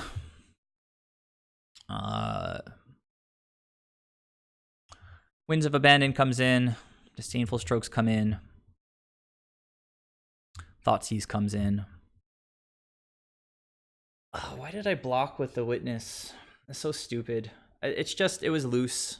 You know, it's like I lost the first 3 matches, and I don't know. I feel like 9 times out of 10, I wouldn't have blocked there. I was saving 2 damage in that spot. I was going for the winning line with, if I got to Ephemerate, get Ephemerate back, I could play... I could have played out the second Rhino and then Ephemerated right away. I don't know. Jeff definitely didn't play it right. So forces are not nearly as good as disdainful strokes, are actually fairly poor. They only hit like the summoners packs and ramp spells, which we're not crazy about. Necessarily pitching a card to counter that, I don't know. Actually, if they summoners pack, we want to let it resolve and then stroke the Titan. So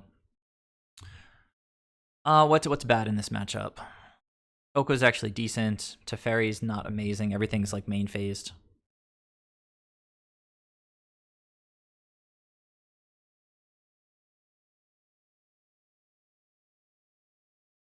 Trophy is not really very good. She trimmed 3 of those. Maybe bring in something else. Vendilion Click is a good choice. Ways to get important cards out of their hand. All right, run it back like that. Going for the 0-4 here.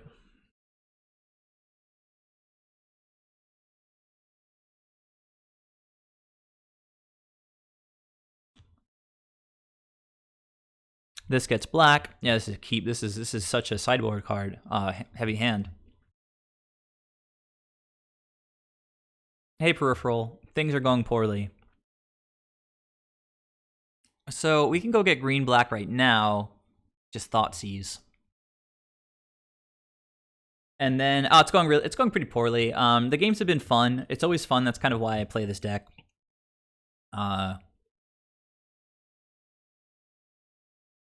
So this is cool because we get to see their hand, and then if they have multiples, we can just strip out whatever we feel like.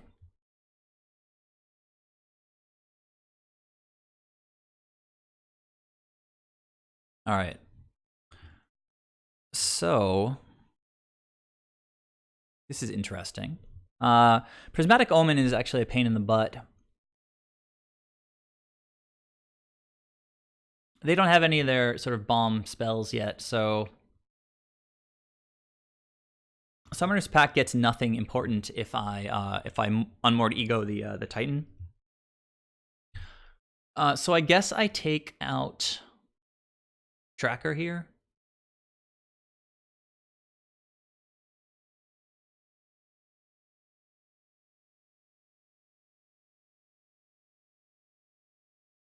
I mean, yeah, Tracker's just such a strong card.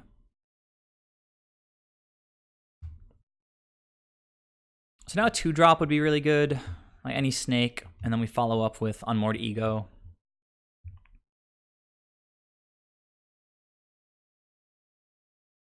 One, two, three, four, five, six. They play Valakut. Okay, Siege Rhino's not terrible.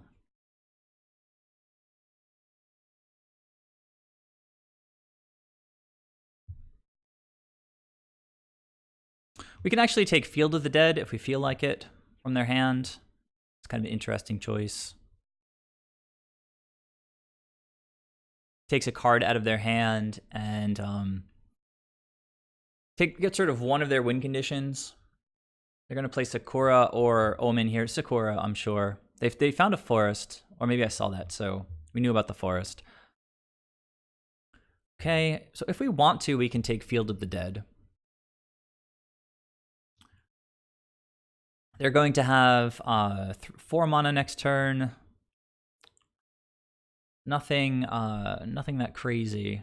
We know 4 out of the 5 cards in their hand. Continue to draw lands. You know what? I forgot about one of the roles that Trophy plays in this matchup. Trophy can blow up Field of the Dead. I think since I have this for a Titan, I think I kind of feel like naming Field of the Dead here. It strips a card from their hand.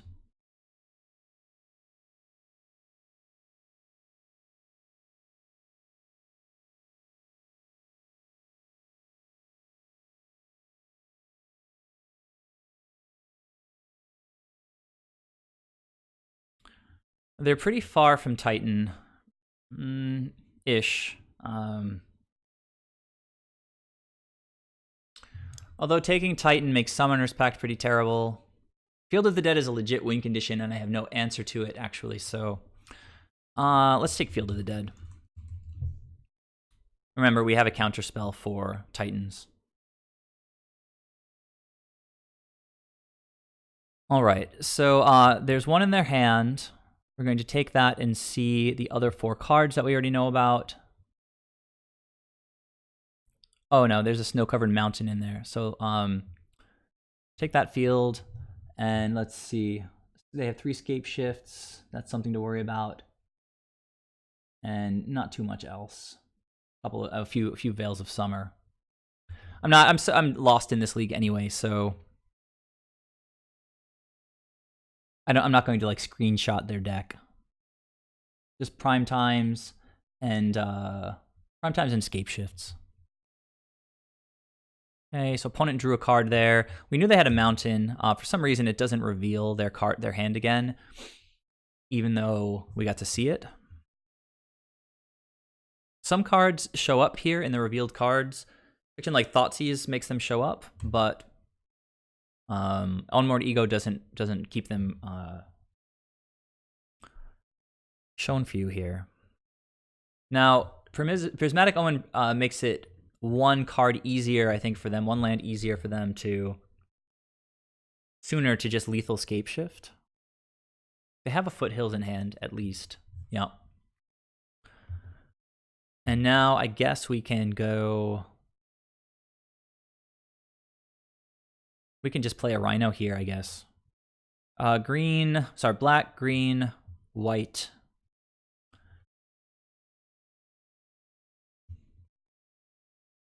Oh, wait.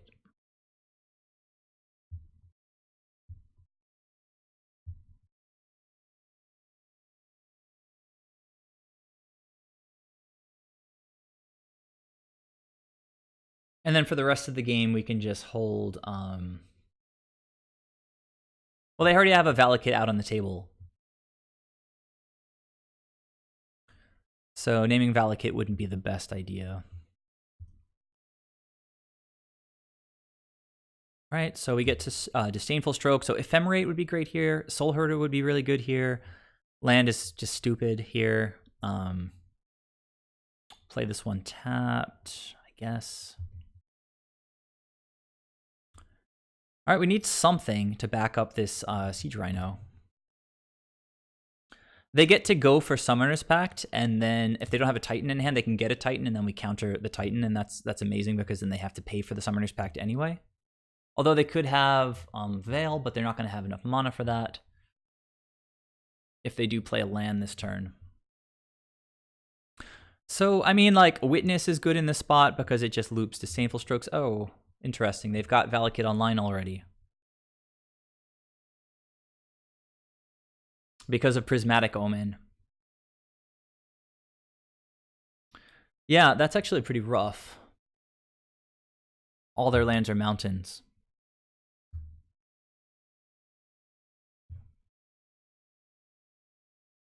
I could have had the first game. Like, it was ridiculously lost, and then I got to a position where I could have won. Opponent, let's shock, get that life total down a little bit, please.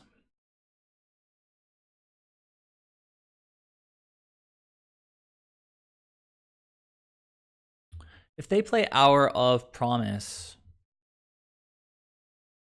yes, we have to counter it.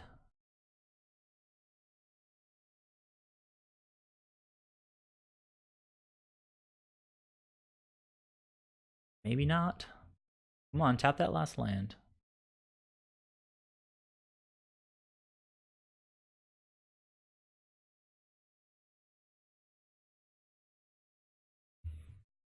All right, but they have a Summoner's Pact in hand as well.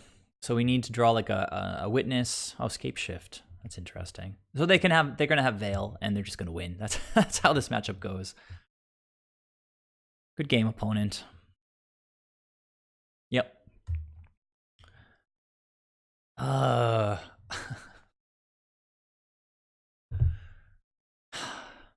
Can't get anything done today. I'm going to play it out, though.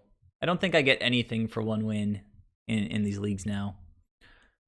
But I'll play it anyway. I want to win something. I'm just going to scoop. I don't feel like doing this. So thanks for sticking around, guys. This is not been the best league. But let's go for the 05. It's an achievement. It just inverse the 5-0 that I got yesterday. So that was Scape Shift. If we had named Titan, wouldn't have done very much, since they just won with Scape Shift.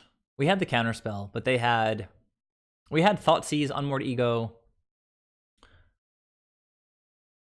but they just won right around there.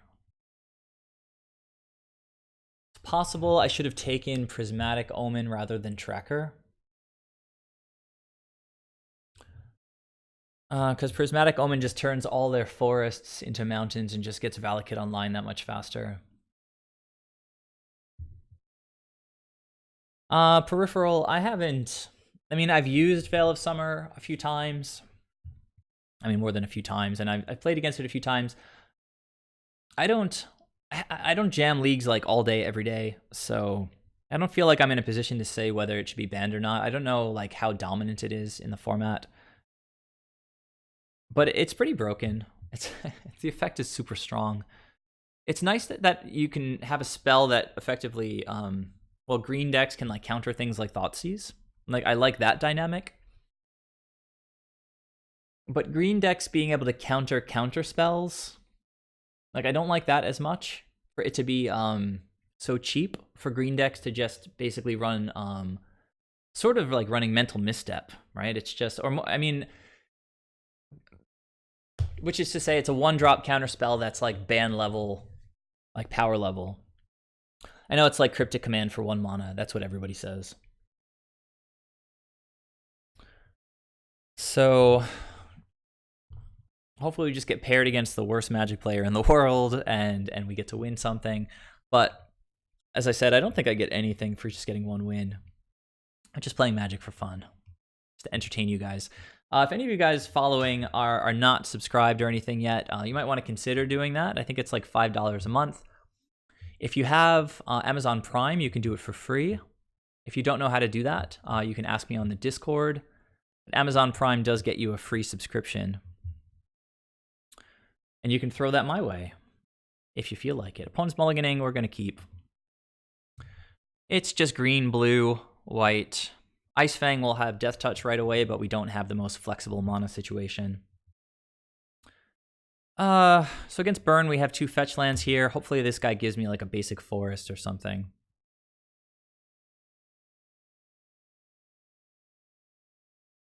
I'll fetch land. Maybe I'll run that and get I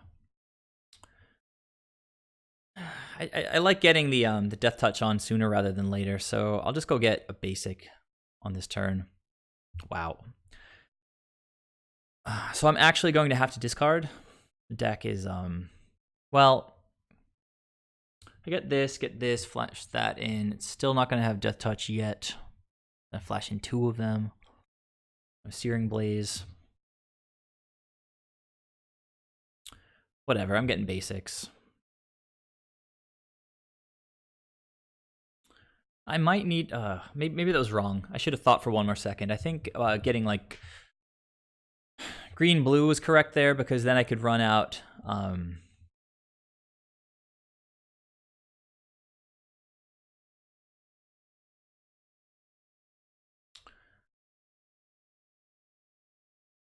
yeah, I should have just fetched a shock on the end step, but I'm going for Death Touch on these guys sooner than later.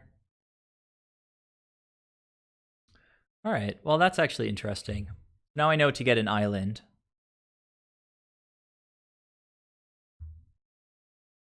They're either going to play Eidolon, or they're just going to Searing Blaze whatever I play.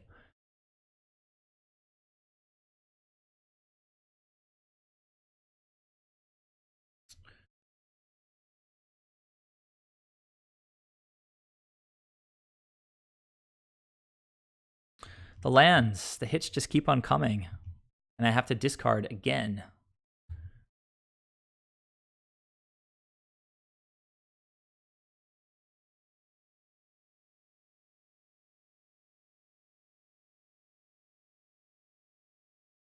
Okay.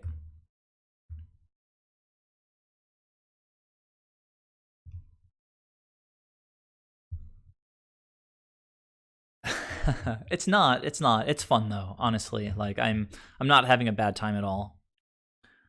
Hanging out with you guys, playing some Magic,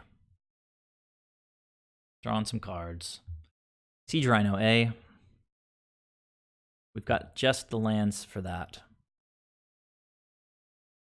So we are not blocking here because we can sort of flash in, block, ephemerate next turn. I think I just wait it out. Opponent's just gonna burn me out.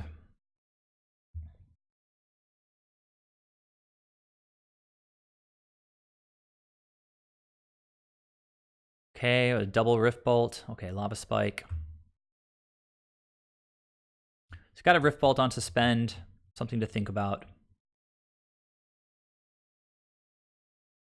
We have won difficult games against Burn in the past, so knew that Siege Rhino was coming. Wow. So basically just don't die. And I'm definitely not attacking. I mean, it might be correct, but whatever. All right, suspended Rift Bolt. We only have one blue card in hand, so flashing in Coatl for like a force. It's not gonna get us there. Down to 4. Opponent's gonna draw land.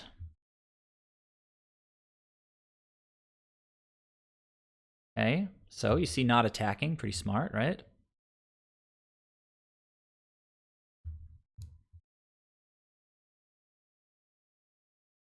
Okay, land, and what's that second one?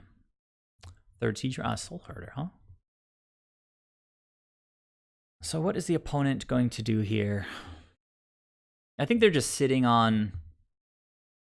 Well, if I flash in a Coatl and they... Well, let's see. I don't know what they would do. But this is how it's going down. Honestly, I might not even ephemerate.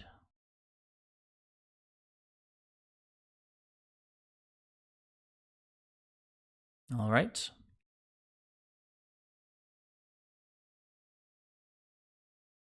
Soulherder. Okay, we can line up blocks. And I think I'm just happy letting these guys bite the dust. Got too many cards in hand as it is. By ephemerate, I'm just drawing 2 more cards. Yeah. Let's do like, hang on a second. Hang on a second.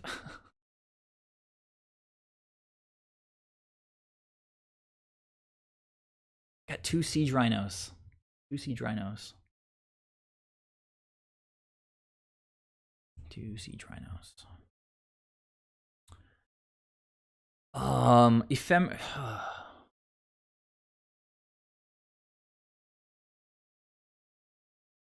Yeah, let's do it.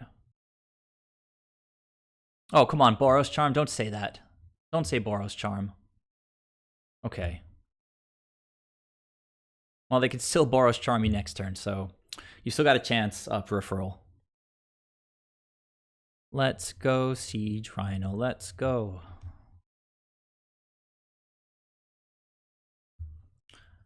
Hashtag Siege Rhino. Hashtag no Boros Charm. Get out of here with that Boros Charm.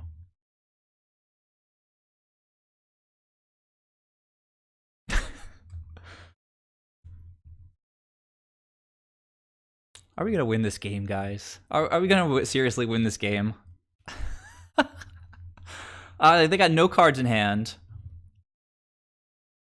I have to go get another white source. Like, oh, I can play out Soulherder. Wow. Soulherder time.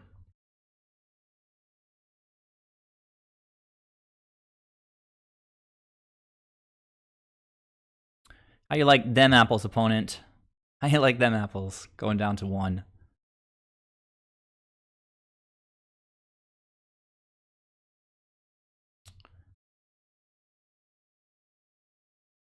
I'm not going to do it now. I'm just gonna mess with the opponent a little bit. I am going to do it on my turn.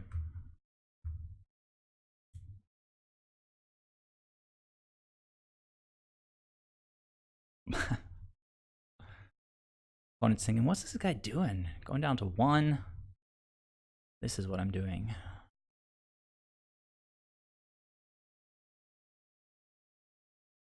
Uh-oh. Uh-oh.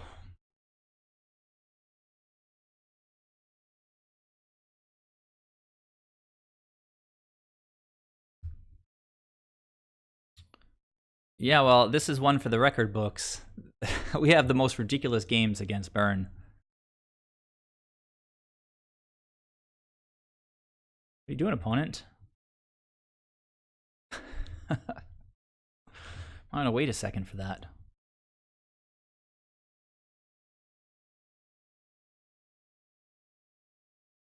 Yep.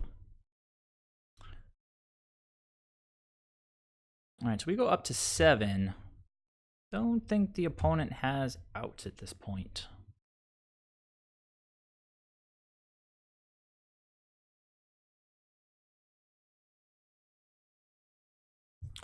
Okay, Lava Spike is a good magic card. It's not a great magic card, you know? It's like sort of okay. Oh my god, they have a chance to do this now. That's ridiculous. I gotta shut my mouth. Are they gonna do Mountain Bolt here? No, they couldn't. Oh, what happened there? What did they just do? Oh, alright, they're just accepting. Alright, well, so now we've got this. I thought that what they were doing was going to my face, but... Oh, you know what I thought that was? I thought that was Light Up the Stage. It was Skewer the Critics. Woo!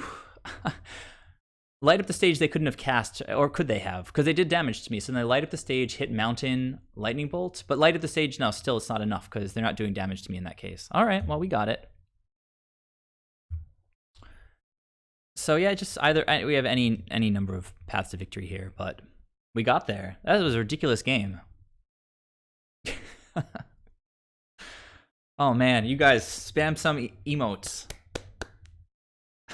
I'm still going to lose the match because that's the way that this league is going, but that was pretty satisfying. So we're going to bring in Worship. We're going to bring in Sin Collector. We're going to bring in Celestial Purge.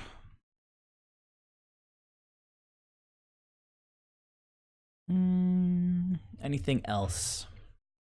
Siege Rhino is such a good card in the deck. It digs us out of unwinnable positions.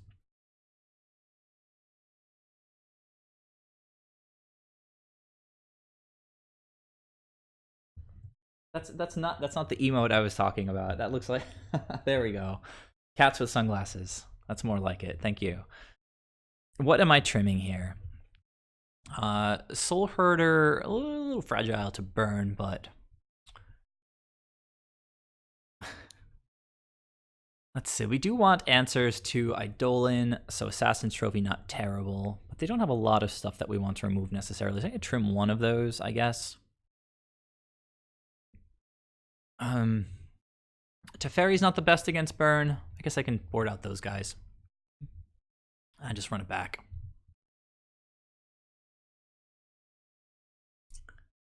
We got some cats with sunglasses. We have golden or smiling cheese, I guess. Cute smiling cheese. This is workable, I guess. Well, actually, it's pretty good, right? Opponent's keeping Gilded Goose, turn 1, Wall of Blossoms. We've got Soul Herder to pitch, counter like a Searing Blaze. Opponent with no 1-drop. Bold move, opponent.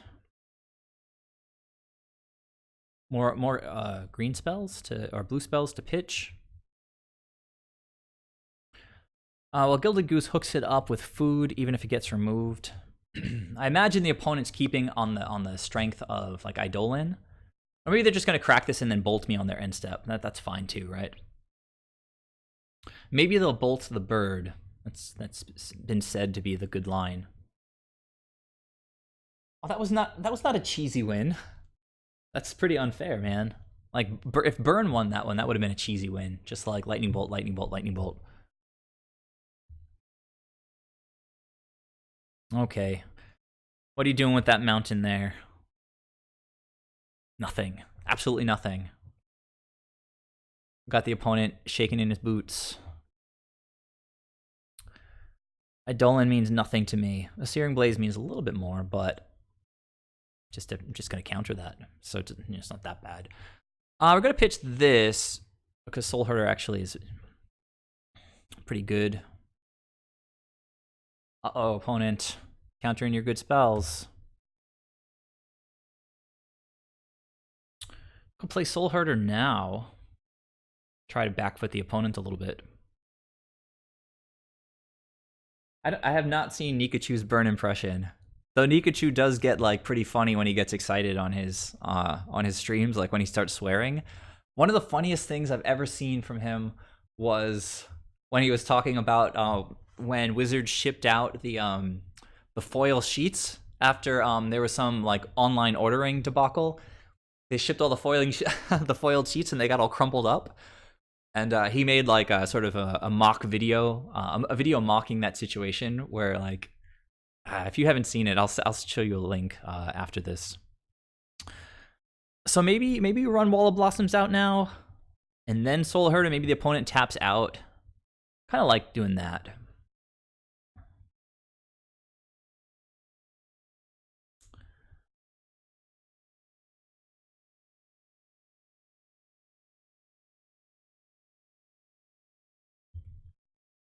So opponent can't really kill the Wall of Blossoms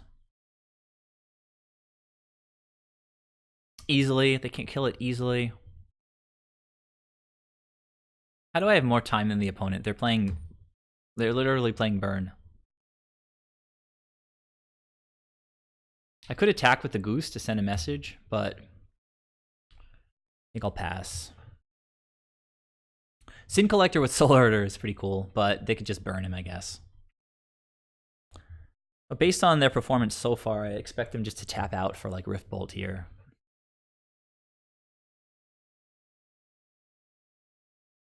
Am I calling this? What is going on?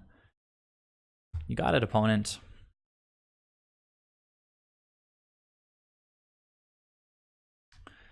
I'll go get another basic, I guess. Later I can get some black mana. Definitely gonna play out some Soul Herder here.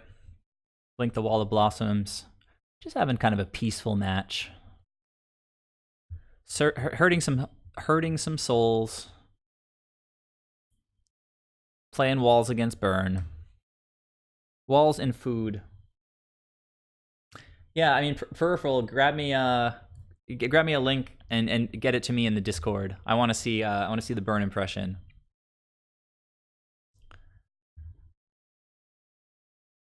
Ice Fang is sort of decent, I guess. If the opponent like taps out for something here and doesn't kill the Soul Herder. All right, I'm blocking opponent. I'm gonna path the Soul Herder. Get me some black mana. Yep. Definitely blocking this dumb Swift Spear. Oh, opponent not even attacking. They're afraid of the Soul Herder. All right, got some backup now. So actually, I could go like Sin Collector, Ephemerate Sin Collector, Soul Herder Sin Collector. Kind of feeling this, except, okay, I don't have double white, so that's not super amazing. I might just play this tapped and then Coatl with Ephemerate. Yeah. Just try to pass. If the opponent tries to kill the Soul Herder, we're going to Ephemerate it. This is a really weird hand out of the burn opponent. Yep. Give me that card. Opponent didn't put a stop on my main phase. Good job, opponent.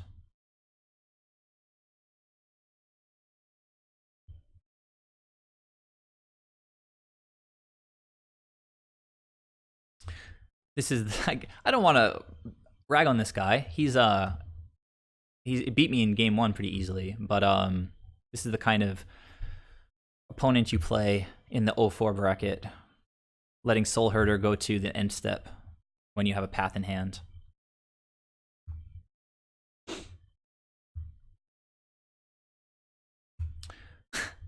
Just draw on our basics real casually. All 4 colors. Go for path on your main phase. I kind of like that line.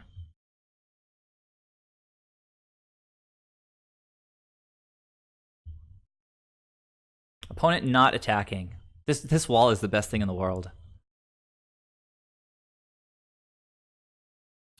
I won. Oh, I won game 1. That's so funny. I did. It was like this epic thing.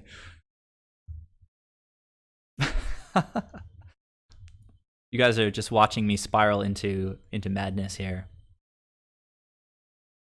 Opponents just, oh, they lost connection. They conceded and lost connection. So in that order. So we got our 1 pointless victory. We did it, guys. It's kind of cool that I'm going to go ahead and watch that replay because it's the only thing that was worth watching. Man, my rating is going to tank after that. 1730 is not too terrible. All right, so how did that win go in game 1? How unlikely was that? I did get down to 1 life. So verdict on the walls, I think, in this league is like an emphatic thumbs up. We played against a control deck, but then we played against like Prowess and Burn, and the walls were just, I think, really good, actually. Apart from preventing damage, they just up the 2 count drop, so we're just drawing cards in the early game. So I'm just going to play this back. Kept a pretty decent opening hand. When it gets Goblin Guide, gets in for 2. I hit 1,000 lands. Kind of play the wrong land, I think. I wanted to get a shock here. A tapped shock at the end step. So I think I would still have Death Touch anyway, even with a shock, since I'm going to get 2 Coatls on the table. 1 Lightning Helixes. We're down to 12 on turn 2. 3 cards in hand. I'm going to 10. There's a Siege Rhino. Opponent suspends a Riftbolt. Lava Spikes us. We're at 7. Draw the Siege Rhino. Draw another Siege Rhino. Pass the turn. Opponent has the Riftbolt. They could go after the Coatl, but of course they go to my face. Makes a lot of sense. Okay, so now we have a Goblin Guide. Opponent's got 1 card, and this is where we stabilized, right?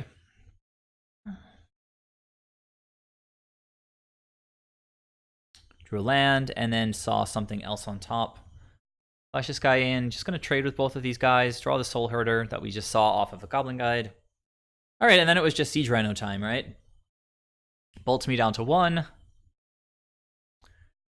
Play a Siege Rhino. Opponent unhappy to see that card. Now they need to rip Boros Charm. They have a 1-turn window. Instead, they draw Monastery Swiftspear. Obviously not that great. I'm going to shock myself down to 1 again. Be a little bit cheeky. Although it's really my only option. I only have 1 basic planes in the deck. Swing, main phase, Ephemerate, Soul Herd on the end step, and go up to like 200 life. Opponent thinking about how to do this. They do it, and yeah, this is a fun game. I wish the whole league was like this. Then, maybe I would have won something. Okay, Skewer takes me back down. Oh, well, they skewered the Soul Herder. So, Ephemerate and then Siege Rhino. Gonna seal the deal. Well, that was super fun. Quite a game. Opponent got disheartened towards the end. All right, well, thanks for joining me, guys. It was a fun league, even if we just wasted all of our play points there. Still doing pretty well. Can start to trade in some of these chests. After I bought into Soul Herder, I did have to put some actual dollars into the system. I hadn't done that for years. I actually cashed $200 out last year from my Merfolk accumulations of prizes. But all these chests are on the back of Soul Herder recently, so been feeling good with the deck. That was the worst league I've had in a long time. But yeah, anyhow, trimming the trophies didn't feel bad in the league. We drew Astrolabes about at normal rate, and then the Wall of Blossoms just felt great. So if you guys have any observations on the league, on the deck, on my play, let me know now in the chat. I'll just leave the deck up for a minute or two. Okay, so I'm being linked, I think, to Nikachu's impersonation. He thinks it's the funniest goddamn fucking thing ever because it's true. His timestamp is 8:20, and we all get to watch this, I guess. Here's the decks. They're in stage 2 of the. I saw a mile away.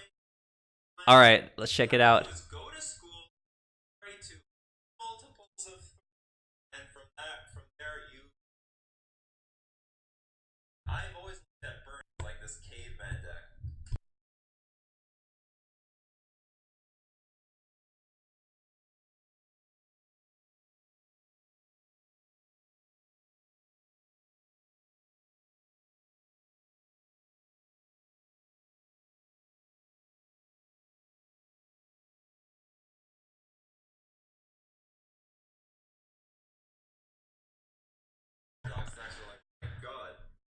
Yeah, I guess you guys can't hear that because, or maybe you can. I don't even want to think about. No, I don't think you can. I don't think you can hear that, but it is pretty funny. Basically caveman Burn players.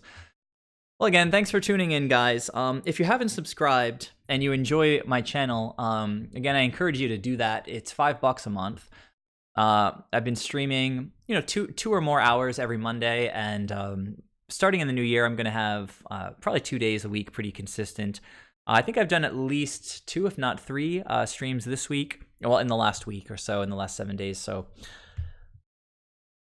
yeah, I was muted for a minute, but I'm not muted now, right? So, hopefully you guys can hear me. I was just saying, if you'd like to subscribe to the channel, I'd really appreciate it. Trying to build up sort of a base of support on Twitch, just getting started with it. It's been a lot of fun so far. I really love having you guys watch these leagues with me. It just makes it, that much more enjoyable, even when I'm getting crushed. So, thanks very much. Even just tuning in is a great support for me, and I really appreciate it. So, have a good Christmas Eve tomorrow.